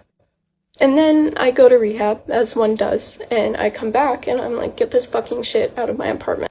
Somewhere in between that span of time and after I got it out, I think it was just too late for me. I got into 2 car accidents within the span of less than 60 days, and I was not at fault for either of them. So I gave them to a friend, put it in safe hands, and she got into 2 car accidents. But after the Ouija board was gone, like, it was sort of quieting down, but it was like the typical haunted house, like, stuff. Like, we'd be sitting in our bedroom and we'd hear, like, chairs scooching around in the kitchen, or, like, stuff moving around, like, coming back into a room being like, I didn't put that there. And there were also, like, weird bumps and noises coming from the walls and from the ceiling. But whenever you take out your phone to try and record it, of course it stopped. And I know for a fact that this was happening to the tenant below me, because they contacted my landlady and they were like, hey, there are weird noises coming from upstairs and from, like, in the walls. My landlady texted me and she's like, do you have, like, any appliances running or something? And I was like, no, I have a noise machine. So a maintenance guy comes in and finds nothing, of course. And then, like, closer to me moving out of the apartment, I had a really horrible nightmare. I have night terrors, okay? I have them less now that I'm not living in that apartment / working retail, but I've had some fucking horrifying nightmares. But in this dream, the tenant who lives above me was like, oh, it's a good thing you weren't home last night, because Eleanor was really trying to get in. And I was like, who the fuck is that? And then I just have this vision of this woman who's either, I don't know if it's a night dress or a hospital gown, like banging on the door, being like, let me in, let me in. That shit. I woke up cold fucking sweat, and I knew, I was like, this has something to do with the property, and I don't know what, and I was too much of a weenie to ask my upstairs neighbor about it, but I did some independent snooping. And so apparently that house was built by Nicholas Noyes, Noyes, who, upon further inspection, was the colonial minister that oversaw the Salem witch trials. He owns property in Salem and also Danvers, because Danvers was old Salem. And so I was like, can't be good. Who the fuck is Eleanor, though? Look down the family tree. She died in 2010. Yeah. On a separate note, I would like to thank the witch who gave me some crystal advice. And now I can't go anywhere without this. There's really so much to this. I forgot to add that whenever I would shower, my showers, even if they started hot, they would always end cold, or they wouldn't get hot at all. And my partner was like, I don't have that problem. And they've showered right after me, and it hasn't been a problem. And if I showered with them in the room, it wasn't a problem. It's just so bizarre. Just don't fuck around with Ouija boards. Just don't. And Caitlin, if you're seeing this, I will text you my address, so you can mail that to me, because I'll be damned if I'm taking that shit on a plane. I feel like I have to be buried with it or something. Like, I can't get rid of it. So, just keep that shit wrapped in white cloth, I guess. If you know anything at all about Ouija boards and you're watching this, please help me. I'm not sure if there's like a proper way to dispose of a Ouija board. A certain deplorable site that shall not be named said that it should be broken into 7 pieces and burned. But that was Reddit. And I forgot to mention this in my original video, but a long time ago, my friend Brittany made me one of those Ouija board, like, the bees with the hole in the middle. And it was like decorated with glitter and stuff. It said emobarbies. And I had it sitting up on a shelf after we got the Ouija board out. And I was going to the bathroom one night, and I saw it flat down on the shelf, and you know what was in the middle? The orb. The orb was in the middle. And I said, oh, I did not put that there. And my partner said, I did not put that there. Yeah, didn't love that. Not living, laughing, or loving right now, honestly. And I did a little bit more research into the property, and apparently the Noyes family has like a very large family database available online. And I found some stuff that I wish that I didn't. And I'm sorry if like my nose is crunchy or my voice is stuffy. I had to make the age-old question of whether or not to take antihistamines or have my meds work. And from the sound of it, you would think I took the antihistamines, but I didn't, because no one has a good time when my meds don't work. No one. I sound so crazy though. Like, I fully acknowledge that. Just go watch this video if you really... or maybe I'm hypomanic. I don't know. I'm questioning myself. Our next TikTok's by the user, iamveronicapearl. It's the late 1600s in Salem, Massachusetts. The main wharf is packed with people preparing for a voyage to England. Among them, a strange young couple arrives to board the ship, a ship called Noah's Dove. In addition to people boarding the ship, there are friends and family members present as well, many of whom are trying to discourage their loved ones from leaving, begging for them not to get on the ship. As boarding continues, a raven flies overhead and lands on the town clock. This shifts the clock clock forward 10 minutes, and the entire crowd starts to seem uneasy. This was a time where omens were taken really seriously. Once the mysterious unknown couple steps on board, it starts to rain. At first, it's just a light drizzle, but then a breeze starts to kick in. Soon, the ship sails out to sea, and as soon as it does, there is pouring rain, hail, thunder, lightning, an unpredicted strong storm that lasted 3 days. And at that point, the ship hadn't been seen since its departure, and majority of the townspeople are sure that Noah's dove has gone down. They believe that the ship got lost at sea and sunk in the storm, possibly hit by a rogue wave. But on day 4, the weather clears. In the harbor distance, the ship appeared again. People believed it was a miracle, and the ship starts sailing straight towards the shore. But as the ship approached closer, the people on board were eerily quiet. In fact, the people on the ship didn't even seem to be moving. They were like statues. They didn't wave or call out to their loved ones that were waiting for them on land. And as the ship was about to dock, it just suddenly broke apart, and the waves just immediately took the pieces of the ship back into the ocean. This tale ended up being retold for centuries. But was there ever a ship called Noah's Dove? Apparently there is no record of such ship, but keep in mind this was a long time ago. Perhaps the records got lost, or perhaps this was just a cautionary tale, a warning about the unpredictable sea, a tale about bad omens, about strangers arriving in town, or just a story about unsettled spirits. I personally know a lot about the history of Salem, Massachusetts. However, this was a story I have only heard of recently, so naturally I wanted to share it with you guys. I hope you enjoyed, and I will see you in the next one. Okay, bye. Do we think the ship actually returned, or do we think it was some kind of paranormal illusion that the ship was returning when it had already perished far out in the sea somewhere? I don't know, I think it might have been a ghost ship that was returning in the regular ship's place. But every day I get more and more afraid of open water and being on ships, so this definitely doesn't help that any. Our next TikTok's by the user, abbynoella. I'll do my best to sum up this story time of how I'm related to Lizzie Borden, why she didn't do it, etc., etc. So first things first, I believe if I remember correctly, my mom went through the family tree and related to Lizzie Borden's mom, the one that died before the stepmother came into the picture. I want to say we're related like twice over because my mom's side came from Stratford-upon-Avon in England, and established Stratford, Connecticut, and basically established Massachusetts, Connecticut, that whole area.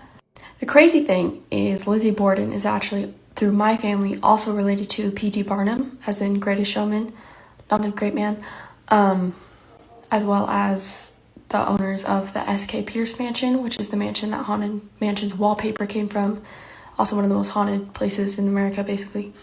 So yes, technically I am related to Seth Borden as well. I've looked at it once. I don't exactly remember how, because a lot of the family lines cross over, because I don't know.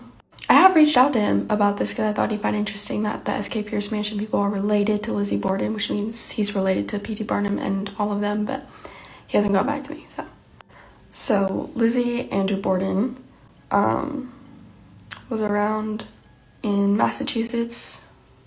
I'm gonna fact check myself here. Yeah, Fall River, Massachusetts. So the case of Lizzie Borden, you may not have been taught this correctly. It's never actually been solved. It's exploded into a bunch of other stories and spin-offs, and it's kind of become a legend, but it's never actually been solved. Don't let anyone tell you different. So there's Sarah Anthony Morris and Andrew Jackson Borden, and Sarah's the one.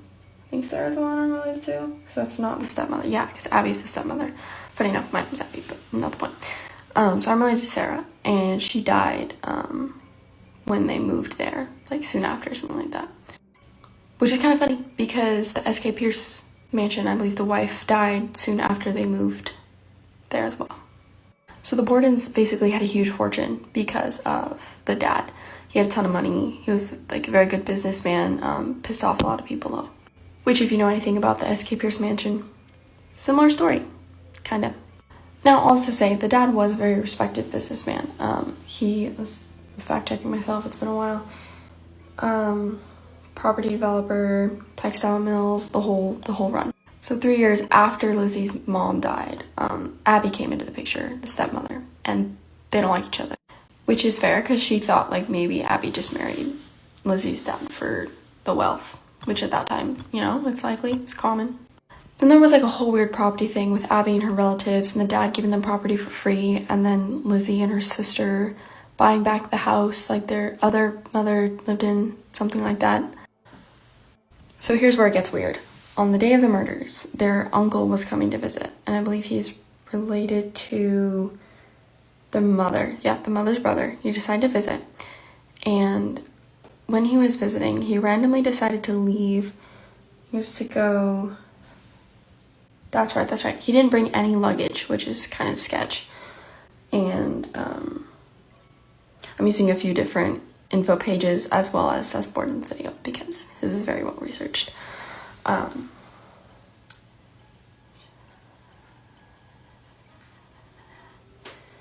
so after breakfast, he left around 8:48 to buy a pair of oxen and visit his niece. That's right, and he had an exact time to plan when to come back. Very convenient. And then here's where it gets weird. So the Daddy Borden, he had left for work and randomly had to come back early because he had some food poisoning from some mutton that was raw mutton that was left on the counter that he ate. So he wasn't supposed to come back. So to whoever the killer's knowledge, the mom is there, Abby, the stepmother. So whoever the killer is comes in and kills stepmother, axe to the head like 9 times or so in the guest room while she was making the bed, they believe. Pretty terrible. And then the dad gets home, which is not supposed to happen. And so the killer goes downstairs, and that one's even worse. That's like 10 times dead. So around 11 a.m., Lizzie finds her father, obviously, in that state and is very hysteric. So the Fall River, Massachusetts police get there, and basically, like, if I'm not mistaken, they bring in, like, it was like a day, hold on. It's so weird, because it was like a day when all the police were, like, out, basically. So to take care of the house and the murder scene, they basically took people off the street, which is very oddly convenient. Like, this crime just happened to happen when none of the police were available. So the whole crime scene is basically super tainted with unprofessionals, and at that time, it already wasn't, you know, where it is now. And in the basement, they find this handleless hatchet. It was never proven that was the actual murder weapon, though, is the weird thing. So they ask Lizzie things. Her alibis are not lining up, which is why she's a suspect. But there's a reason for that. She was, if I'm not mistaken, yeah, she was on a ton of morphine. Like, a ton of it, so her mind was just not even there at all. So someone reported they saw her tearing up a dress that had blood on it. She said she got pain on it and just was trying to burn it out. When she got to court, they gave her more morphine to calm her down, which didn't help her answering questions. There was no evidence that she did it, so she was acquitted. Another reason being she wasn't in the house at the time of the murders. They took the skulls of the parents and matched it with the hatchet, and it didn't match. So Lizzie and her sister ended up like getting property and basically just living out peaceful lives. But another reason of why she didn't do it is because of how much morphine she was on. It was very, yes, it was like very messy deaths, but they were very clean cuts. And they were so strong, there was no way that she would have been able to do it with the strength or the precision that it was done with. So the thing is, a lot of people think the whole city was in on it, and because there was a butcher down the street or something. Some people think it was the uncle. The butcher, that would have made sense because he could have made those super duper strong, clean cuts, because it's not easy to just and go through someone's skull. It takes a lot of strength, something she wouldn't have had at that time, especially on that much morphine. And that's why she was acquitted, and the whole city just happened to come in and do the clean up the crime scene, because it was the day the police didn't happen to all be there. Like, everything lines up in a way that makes me think the whole city was in on it, and they were, you know, they clearly had something against, or the family had something against Abby, or they just wanted the fortune. Like, there's a bunch of different reasons why it could have been. It's also Massachusetts, so that adds to it, you know. Oh yeah, I forgot, they didn't die peacefully. Lizzie had pneumonia, and Emma fell down the stairs and died, which is kind of sus. But, like, you can have an opinion yourself, but, like, it's pretty obvious in my opinion that it just wasn't her. Like, I don't know who did it, the uncle, the butcher, anyone from the city. There's just no way that it was Lizzie. I don't think it makes sense at all. Scientifically, physically, there's no reason. So, it's just one of those really misunderstood history stories, which is really unfortunate. And it gets perpetuated in horror so much, like Supernatural. There's a Broadway musical out right now that's perpetuating that story. It's just not true. So, yeehaw. If you want a video about the S.K. Pierce Mansion or the P.T. Barnum stuff, you can let me know. I have a lot of information on that as well. So, like I said, my mom's family basically established Connecticut, Massachusetts, some of Canada, so. I definitely don't think Lizzie did it. I mean, I think it was probably easy to pin it on her, but if in fact she was, you know, medicated, I don't think that's the case. Also, when they're talking about these clean cuts, I really don't think it would be that easy for a woman, medicated or unmedicated, who's never swung an axe before, to make professional, precise cuts like that. I feel like an axe really isn't the thing that a woman would necessarily gravitate towards to kill someone anyways. I feel like that's more of a manly thing, because men tend to go for like the most ridiculous and dramatic ways of killing people. I don't think it was her, but I think it's really interesting that, you know, her lineage, like down the line family member, is able to come on here and share with us facts that she knows personally about it and give more background. I don't know, I don't really know who I think it is, but I definitely don't think it was Lizzie. Our next TikTok's by the user mncw. I'm in the mood to hear like spooky stories and all that kind of stuff because I needed a good distraction from the world, okay? So, and I also just want to know other people's opinions, okay? Well, yeah. So, me, my little sister, and my older brother went to the Lizzie Borden house, August 2024. See, there's proof, there's me. Okay? So, we were there and we did, like, the, tour, ghost tour or whatever. And I'm not really a believer, I guess you could say. Like, I believe, but I don't believe in ghosts per se. I believe more, like, in the term of, like, energies and, like, I'm gonna say it wrong. Residual energies and stuff like that. I want to get my sister off this because I'm not showing you guys. So anyways, so like residuals and all that kind of stuff. But I don't really believe like ghosts stay in one place. Like I don't think that they come back and they're like, oh, I'm gonna stay here. I think it's just their residuals kind of stuff, okay? So this is for context. So we were doing a thing and I got to do the Estes method in the front room. When we went, there was a couch right here, and I was sitting right here. And all throughout the night, because the lady said that there's a little kid ghost named Holden and all that kind of stuff, and he likes to play hide and go seek. So I was just messing around, saying, "Oh, where are you, Holden?" All that kind of stuff. But anyways, when it was my turn to do the Estes method, I was sitting on the couch right here. The lady that was running the ghost tour was sitting right here. And my brother and the other person in the group were in the room where Andrew got. And my sister was on the other side sitting in these chairs, okay? So she was all the way on the other side. So I'm sitting there with the Estes method. I have my eyes closed and I'm kind of like leaning forward and I'm like rocking, just listening, saying whatever is being said. And I feel someone walk in front of me. And I don't know about you, but I know the sounds of like my brother's footsteps, my sister's footsteps. I know like when they walk. So I'm assuming that my brother came into the room. Okay? Here's another context. I'm wearing leggings, so I can feel, you know, leggings are thin. I can feel everything. I feel someone sit down so close to me that I can feel their leg brush against mine and the like divot, like the weight of someone sitting down next to me. I ripped my headphones off and I walked across the room to my sister and said, I'm done. I am done. And I've never had something like that happen at all. And it was kind of like, it was weird because I thought it was my brother. Like I even asked, did my brother walk in here? Like I thought my brother walked into the room and he didn't. So a little bit later, we're still in this room. And this door is like opening and closing, you know, and I'm just like, whatever. We didn't get it on video. We were having too much fun. And the lady has, like, the phone where it says what the ghost is saying, like, I don't know.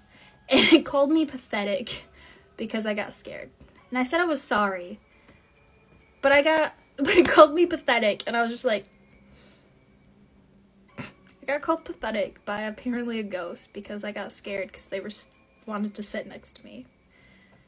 But anyways, I just want to hear your guys' like ghost stories or like spooky things, and like if you believe, or like if you do believe, like what's your level of believing? Like, do you believe like in ghosts and poltergeists, or do you believe in like energies and like that objects can carry energies and stuff like that? Because I'm kind of like, I'm on the fence. Like I think there's something out there, but I'm also like, I'm not inviting anything in. No way, Jose. But yeah, so tell me your ghost stories. Tell me your spooky things. I don't even care what it is. I need a distraction. I need to disassociate and deal with something that's not. So yeah.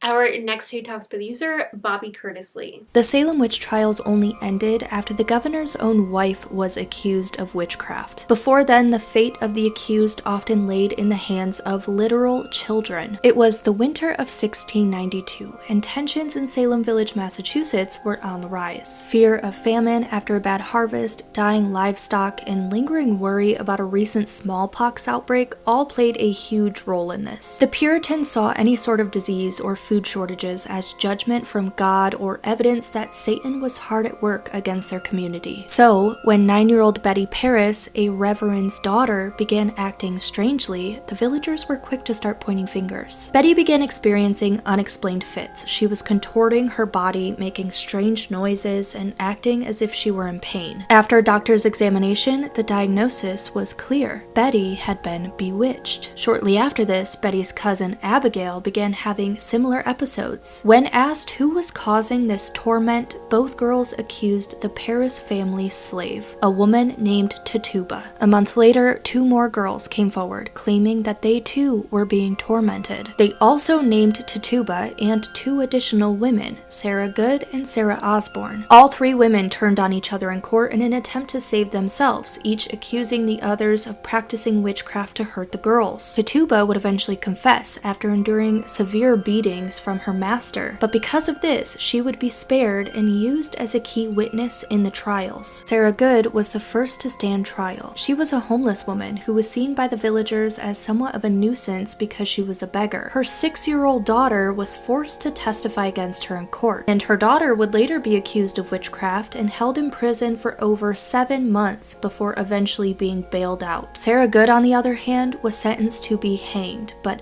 because she was pregnant, she would be held in jail until her child was born. Sarah gave birth in jail, but her infant died in prison with her before her execution. The other woman accused, Sarah Osborne, was the first to die in the trials, but not from execution. Sarah Osborne was also considered an outcast because she had poor attendance at church. This was because she was ill and had been bedridden for quite some time, and she passed away in prison due to poor living conditions. This was actually the case for multiple people. They were accused but would pass away in prison before their trial even began. One of them, a woman named Lydia Dustin, had actually been acquitted of the witchcraft charges brought against her, but she couldn't afford to pay her court fees, so she stayed in prison for 11 months before passing away while still in jail. And despite popular belief, none of the people accused during the Salem witch trials were burned at the stake. In fact, all of them were hanged except for one man. Giles Corey was an 81-year-old man being accused of witchcraft, but because he refused to plead guilty or not guilty and couldn't be tried in court for that accusation, they instead stripped him of all of his clothing, placed a wooden board over his chest, and began placing heavy stones on the board. After 2 days of having stones piled on top of him, he was given another chance to plead, but Corey's reply was more weight. These were recorded as Giles Corey's last known words, because he would pass away after being pressed to death.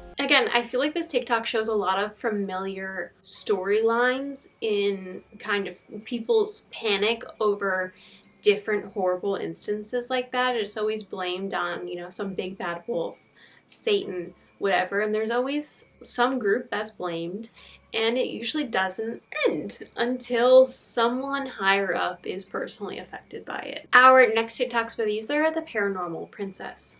On August 4th, 1892, 131 years ago today, in the small town of Fall River, Massachusetts, a young woman by the name of Lizzie Borden walked into her family home to find her father dead on the couch. Andrew Borden had laid down on the couch to take a nap when he was struck 11 times by an axe. Completely horrified by what she saw, Lizzie sent the maid to go get some help.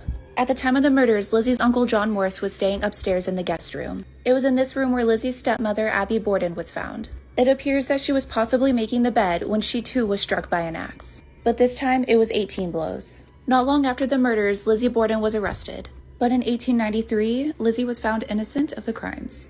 To this day, we don't know who's guilty of taking the lives of Abby and Andrew Borden. Could it have been John, a man big and strong enough to carry out these crimes? Or could it have been Bridget the maid, who was living with the Bordens? Maybe it could have been Lizzie, or her sister Emma. But in my opinion, I still think Lizzie is innocent. Lizzie, later known as Lisbeth, stayed in Fall River, where she passed away on June 1st, 1927. Our next TikToks by the user, Ghoul Please. My night at the Lizzie Borden house in 30 seconds. Would you spend the night? I stayed in the John Morse room, the same room Lizzie's stepmother was bludgeoned. But who did it? Uncle John had a weak alibi. So did Lizzie, though. Who's here with us? Who is the sinner? There is a portal in the parlor room, two mirrors facing each other. I had to calm down with a round of Lizzie Borden clue. This is the last photo taken of Lizzie, and this is where Andrew Borden took his last breaths. Our next two TikToks are by the user Ness1111. As you may know, I was recently in Salem, and I have a story to tell. So if you know, most of Salem is pretty heavily active with paranormal activity. And we stayed in a hotel that does not have any history of being haunted. There's no Reddits, no TikToks, no Google searches for any paranormal activity. No history. But of course something happened where we stayed. But of course it happened to me. So while I was taking a shower, there was nobody there, but the shower door actually opened on me. And I stopped showering and I said for it to go away. And then my husband heard me and he ended up coming to check in on me to see what was going on because he thought one of our daughters had walked in. And I told him, I'm like, hey, no, this is what happened. And then he left the bathroom and then he came back in, and as he was about to ask me something, the door opens again and he sees it for himself. So yeah, safe to say all of it is very haunted, but that's what you get when you go to Salem. So I actually have another experience that happened while we were in Salem. We went to a restaurant, and once again, I searched it.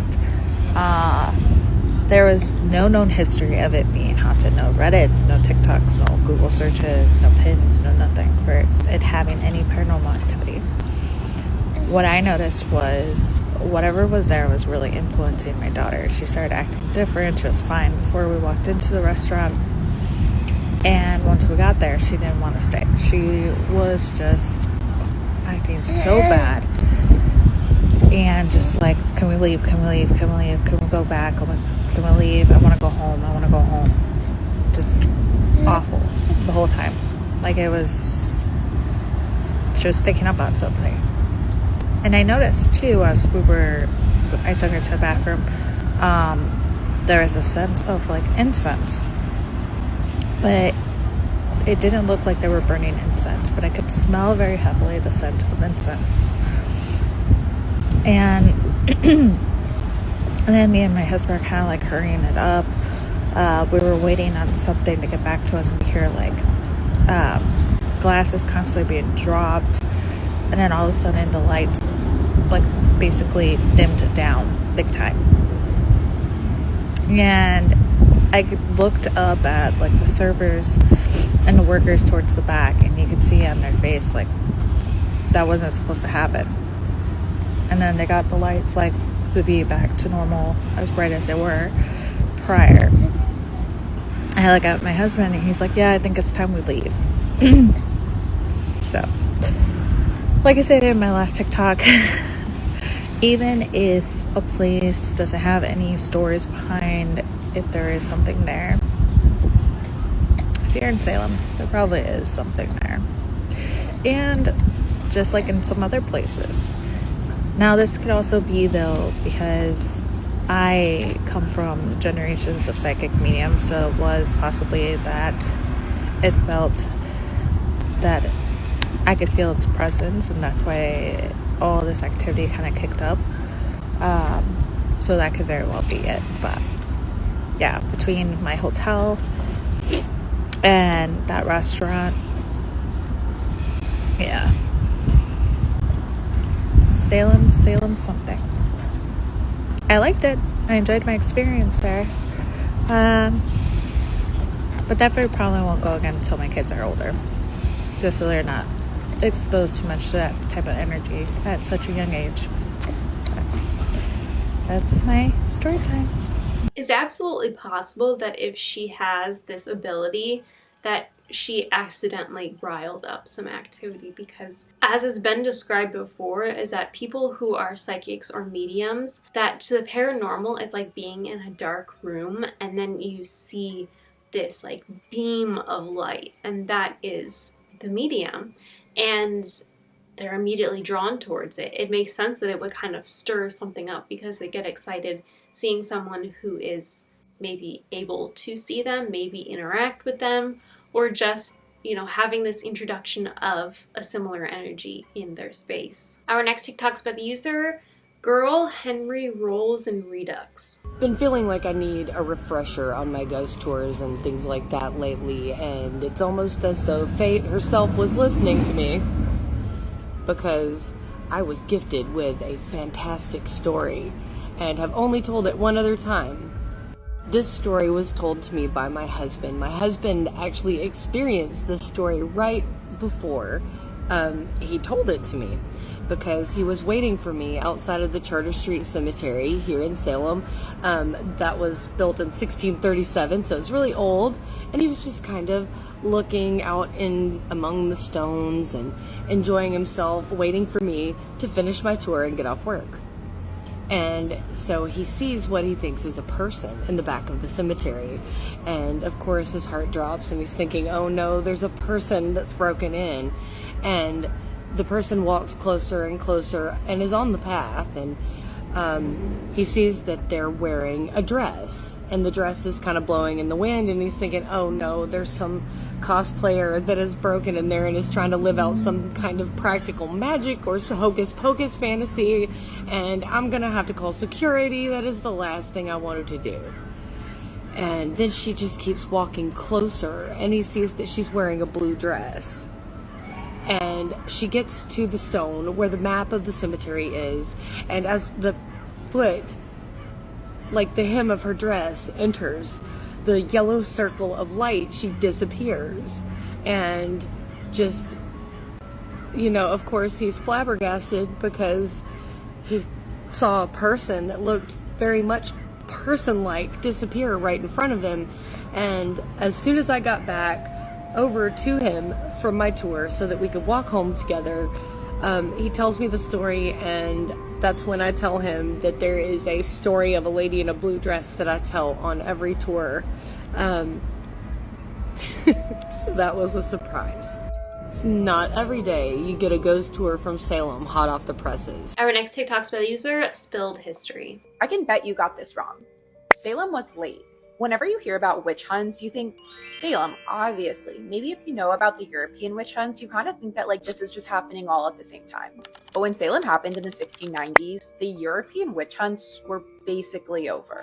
Even a few of the witch hunts that happened in New England were like very tiny and just kind of like one-off cases. So one thing people get wrong is this wasn't just like Salem being another witch hunt. This was bigger than anything around it, and it was way after its time. I'm talking hundreds of accusations, multiple executions, and this is not something that everyone was cool with. Even at the time, people like thought this was pretty messed up. The leaders were arguing about it, religious leaders, political leaders, the jury. were unsure about this, and they eventually actually walked it back. So we've kind of normalized Salem as a witch trial, but even within the witch trial universe, it wasn't very normal. Honestly, it was outdated, it was controversial, and it was just a lot of fear-mongering and pointing fingers. If you want to learn more about the European witch trials that were springing up all over Europe, and were actually like the core part of like witch hunts and witch trials, go check out Spilled on Spotify, Apple, wherever you get your podcasts. We are a history podcast that's like a little bit more fun because we're spilling history's hottest gossip to you. So go check us out. It is the How to Spot a Witch episode. And then get ready, because once you've done the groundwork, we are having our next episode on Tuesday all about Salem.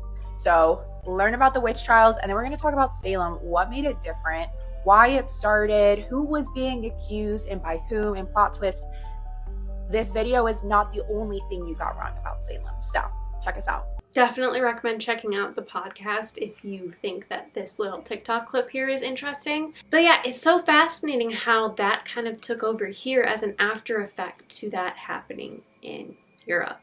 The timing of it is very weird. Our next TikTok's with the user, Barefoot Hippie Therapist. All right, so while I was in Salem, Massachusetts, and I know I say that wrong, my daughter told me the whole time, we toured the witch house, and I want to share a story about it. So we toured it during the day. You cannot tour it at nighttime, but at nighttime we went on a ghost tour, so we got to go walk in front of it and hear some stories about it, so I want to share the story. I'm going to pause the video to show you pictures of the witch house.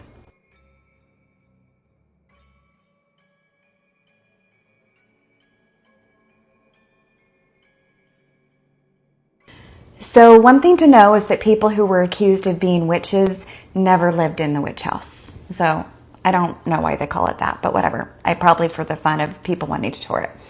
So anyway, at nighttime, the house is closed. It's not open. You would think people would want to tour it at night, right? I mean, I don't know that I would, probably not. But anyway, here's the reason why. Because sketchy stuff was happening.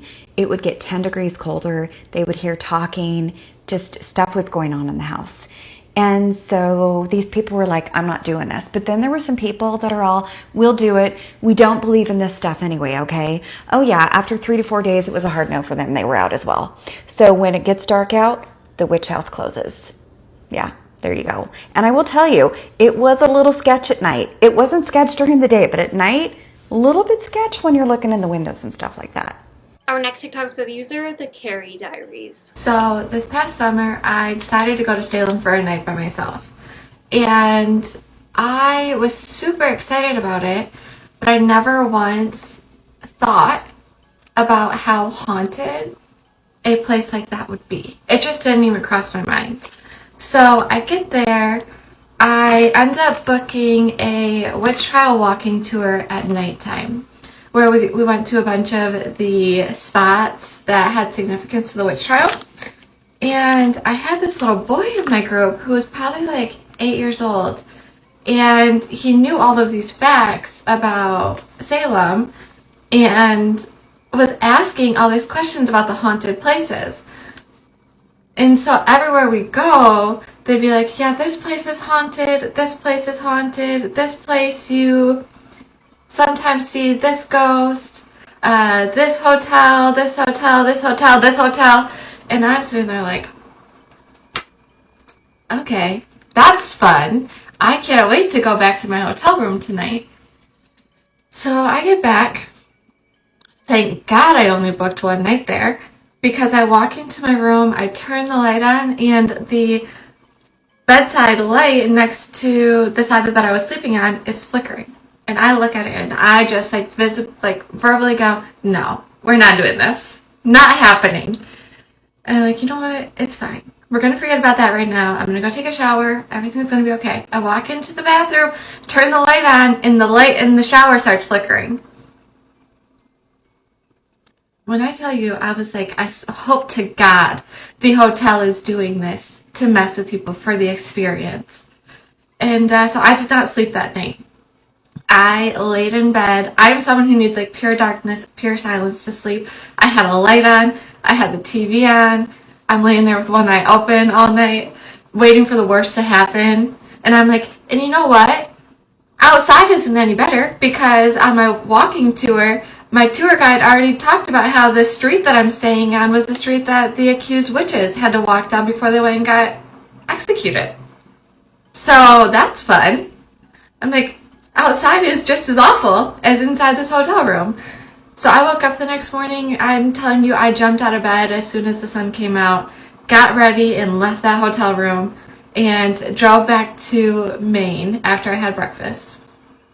Honestly, the idea of a solo trip in Salem sounds really, really fun. That sounds so exciting. I kind of love solo trips. Like, I like hanging out in hotel rooms by myself because you have no responsibilities. Like, there's not much work you can do in a hotel, so you could literally just like sleep all day or watch TV and not feel guilty. So I think it'd be so fun to have like my own little solo trip in Salem.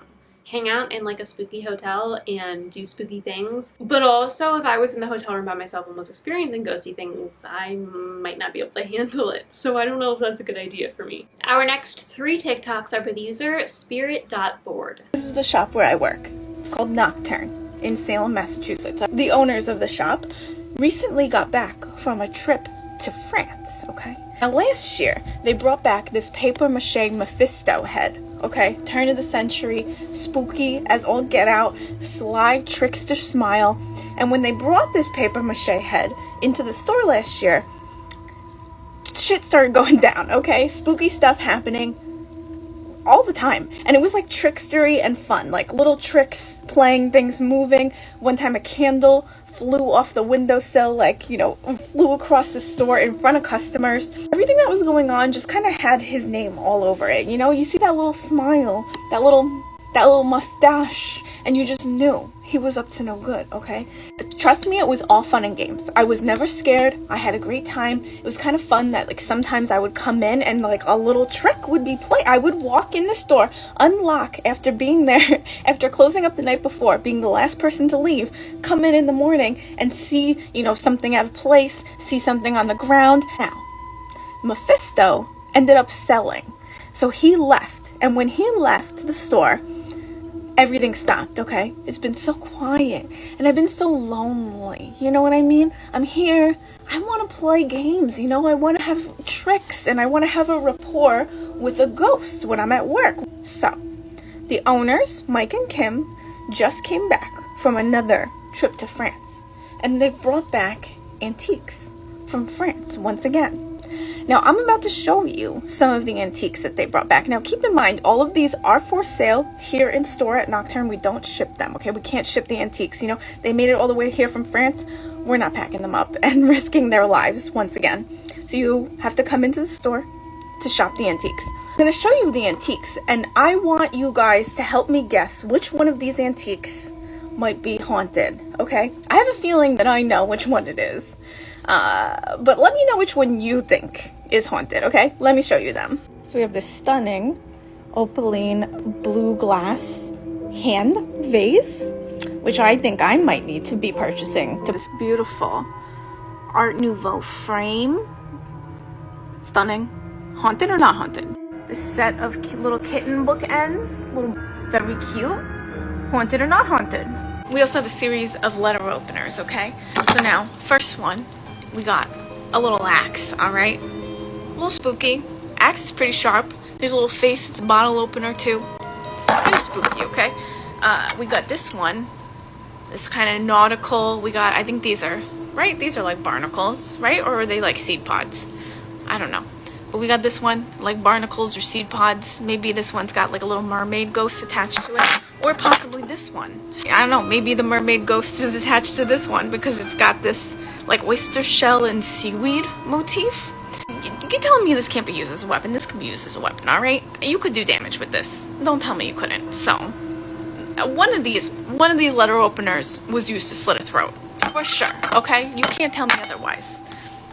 We got this one kind of like a little Art Nouveau wheat, perhaps. Also pretty sharp. You know what I mean? And then we got, now this one, in my opinion, is the spookiest one. It's not the sharpest one. Not too sharp, alright? We got this feather. But we got this creepy, like, crow foot. This is some witchcraft shit, okay? This is spooky as all get out. So, If one of these letter openers is haunted, it might be this one, okay? We got this set of candelabras. Absolutely stunning. And yes, that is the jail that Houdini escaped from across the street, because of course it is. Now this one's a strong contender for being haunted, right? Because if I don't see a misty face appear in this mirror glass, I don't know what. You know what I mean? I feel like even if this one isn't haunted, I should just start playing Bloody Mary in front of it until it is haunted. You know what I mean? And here we have a beaver skin top hat. It's probably about at least 100 years old. It's got the old spelling of Strasbourg in it, you know, the German spelling, so it's quite old. And it's in perfect condition. It's absolutely beautiful, which tells me that it was too haunted for anyone to put it on their head, right? Because it's definitely cursed. And hopefully we're gonna be seeing a hat man, you know, around these parts soon. I don't know, what do you think? Is the top hat haunted? Alright, I'll keep you updated. I'll let you know, if anything spooky starts happening around here. We'll try to figure out who the culprit is, okay? I don't know, I feel like a ghost from France waking up here might get just spooked by our healthcare system and decide to cross over, you know? I don't know. I'll let you know if anything happens. I love you, bye. Reporting to you live from Salem, Massachusetts, Cody Crowley here with your official spooky season weather report. And I have some sad news to report to you today. The top hat that was a feature here at Nocturne, the shop where I work in Salem, the top hat that I believe to be haunted has sold. I want to make it clear, we do not sell haunted objects here. We sell antiques, and sometimes we think those antiques might be haunted. But I was starting to develop a theory that perhaps the top hat was just like a vector for something that was already here, because it had a similar energy. It was like playful, a little bit jovial, a little bit jaunty, okay? And previously we had this paper mache head. We called him Mephisto. He came from France, and he was very playful. He was very trickstery. He played tricks on me. Sometimes I would make jokes, and he would like do something that was like relevant to the joke that I had made, so I felt like we had a rapport, okay? And when Mephisto sold, things got quiet around here, and I felt lonely. I like to know that I'm not alone. But then the top hat came in, and the activity started up again. At first I thought it was, the top hat that was haunted, but then I started to think, like, maybe it just, the spirit that is here likes to have a certain item that they feel represents them, and they like become more active when they feel like there is like an anchor point for them. This is just a theory, okay? But something happened that will back up my theory, because that top hat sold. I told you, but we did tell the person who was buying it that we thought that it could be haunted. This did not deter him. He was amused, and he bought the top hat anyway. So I waved goodbye to it, and then I wondered if things were going to get quiet around here. They have not been quiet. There's a fairly new employee here at Nocturne. She's been a friend of the store for a long time, so we're very familiar, but she's new to working here. So last night we're standing here. Her and I are standing over here, and she said something about being scared of something, but I was just like, oh, are you scared of ghosts? And she said, no, not really. And I was like, okay, because I think that there's one here. We kind of talk about it a little bit while standing right here. Then I thought I saw someone standing there. And then we head downstairs, and I see her to the door, and I'm gonna lock up behind her because I have to stay and just finish up a couple things. So we're at the door, and I hear a loud sound from back in the store. We both heard it, and I kind of like pushed her out the door because I thought that there's someone in here. Every time I hear a sound when I'm here alone, I don't think it's a ghost right away. I think that there's a person in here, which is far scarier than a ghost. Some people have commented before, like, why do you get scared when you hear a sound if you're not scared of ghosts? It's because I don't think that it's a ghost first. I think that it's like someone here to...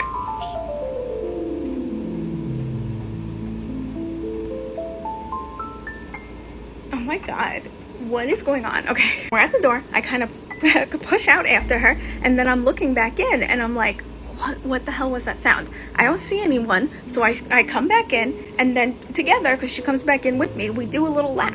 And I'm like, what was the source of that sound? Because it was pretty loud. We can't figure out what it was until we notice this one skeleton here has moved, okay? And it hasn't just like fallen over or anything. It had moved into a position like this. Hold on, let me back up more so you can see. I'm gonna get right in front of him, and I'm gonna do it. And please don't play with me, okay? Like, are you seeing it? Like, it was like an action pose. Like, he was like forward with like his arms kind of like held aloft, his chin up, face out, okay? He was like sitting forward like he was ready to lurch at us, okay? It chilled me to the bone. It honestly did scare me. I was like, oh god, that skeleton moved. And she's like, yes, that skeleton, like we both agreed the skeleton had most definitely moved. And I thought it was weird that it happened exactly where we were having that conversation about me thinking that there's a ghost here, okay? Here I have talked a big game about not being scared of ghosts. But last night, I was spooked, okay? But it is spooky season, so it only feels appropriate that the ghosts and goblins and the phantasms should be ready to get up and at 'em, okay? Because I think that perhaps the spirit that is here feels that these little skeletons here are jaunty enough for it to manifest through. So even though the top hat is gone, the haunting is not gone. We will continue to monitor my theory, and I will share any developments with you. But I do think that it is the same entity. I think they're playful, and I think they got me good. I think they got me good last night.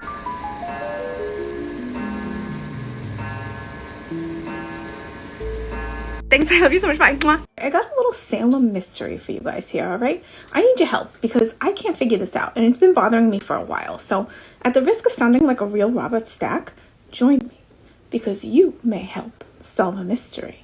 Here's the deal. A couple weeks ago, me and my husband, we were walking down Church Street in Salem, headed to horror movie trivia night, alright? So we meet up with our friends, and as we're walking, I noticed something kind of strange. So I take a picture because I thought it was funny, alright? I know what you're thinking. Same thing that I thought. This looks like a big pool of milk. So I took a picture because I kind of thought it was funny. I was like, damn, that's a lot of milk. Went out, had horror movie trivia night, you know? I didn't really think anything else of it until we were walking home. And as we were walking down Church Street, I noticed there it is again. And it hasn't changed at all. So at this point, I took this video, okay? Like, I thought it was really weird that after, you know, us being out for several hours, it hadn't sunk into the ground, like, at all. This pool was exactly the same, as you can see from this picture, and this video hadn't changed whatsoever. And also this puddle is, like, 1.5 to 2 feet wide. So this is a lot of milk, okay? This was a couple weeks ago, so it was, like, still November. It was, like, 50 degrees out that night. So it's not like it was so cold that, like, it was keeping the milk from permeating into the ground or whatever. Like, how come it hadn't sunk into the ground at all after, like, 3-4 hours? Now, I know what you're thinking, baby. What's the mystery? It's just a little spilled milk. Hear me out, okay? Because, all right, possibly it is just a bunch of milk. But the thing that's weird is that the closest building immediately next to this puddle of milk is a bank. So the milk's not coming from there, right? And then there is a restaurant, like, you know, a little ways down. But there's some plot holes there, okay, with it being milk from the restaurant. Number one, what kind of no common sense restaurant worker is going out into the sidewalk and dumping out expired gallons of milk? Okay, that's fucking weird. And this is Turner's Seafood Restaurant, by the way. So it kind of has like a classy reputation to uphold. So like, what are they doing? They're not going to have their employees out on the street pouring milk out on the sidewalk. Like, I don't see it. I don't see it, okay? And also, like I said, this is a seafood restaurant, all right? How much milk are you going through? Like, I know there might be some cream sauce on your lobster thermidor, but, like, really, how much milk does a seafood restaurant really need? So, like, this was a lot of fucking milk, bro. How much milk is a seafood restaurant pouring out on the sidewalk, okay? So this is why I think there's too many plot holes. I don't think it's milk, all right? So then what is it, you ask?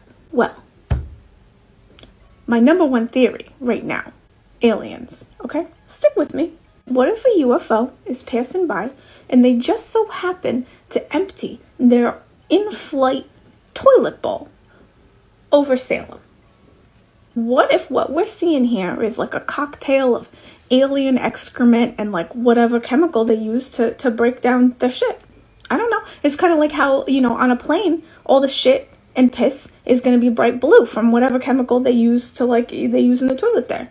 So what if this is whatever they use to break down their shit and piss? So what I'm saying is, what if a UFO did a Dave Matthews Band and they dumped their little flying saucer commode on the streets of Salem? I think it's possible. Nay, I'd even say plausible. But I do have one more theory, okay? Ectoplasm. Like, you know, Salem as a whole is super haunted, but especially that area of Church Street around Turner's, because that's supposed to be haunted by Bridget Bishop. And apparently all of that was like her apple orchard or her one of her taverns was there. So Bridget Bishop, you know, one of the witchcraft trial victims. So maybe Bridget Bishop was, you know, out haunting Church Street, as she does, and she sees the ghost of Ezekiel Cheever go by.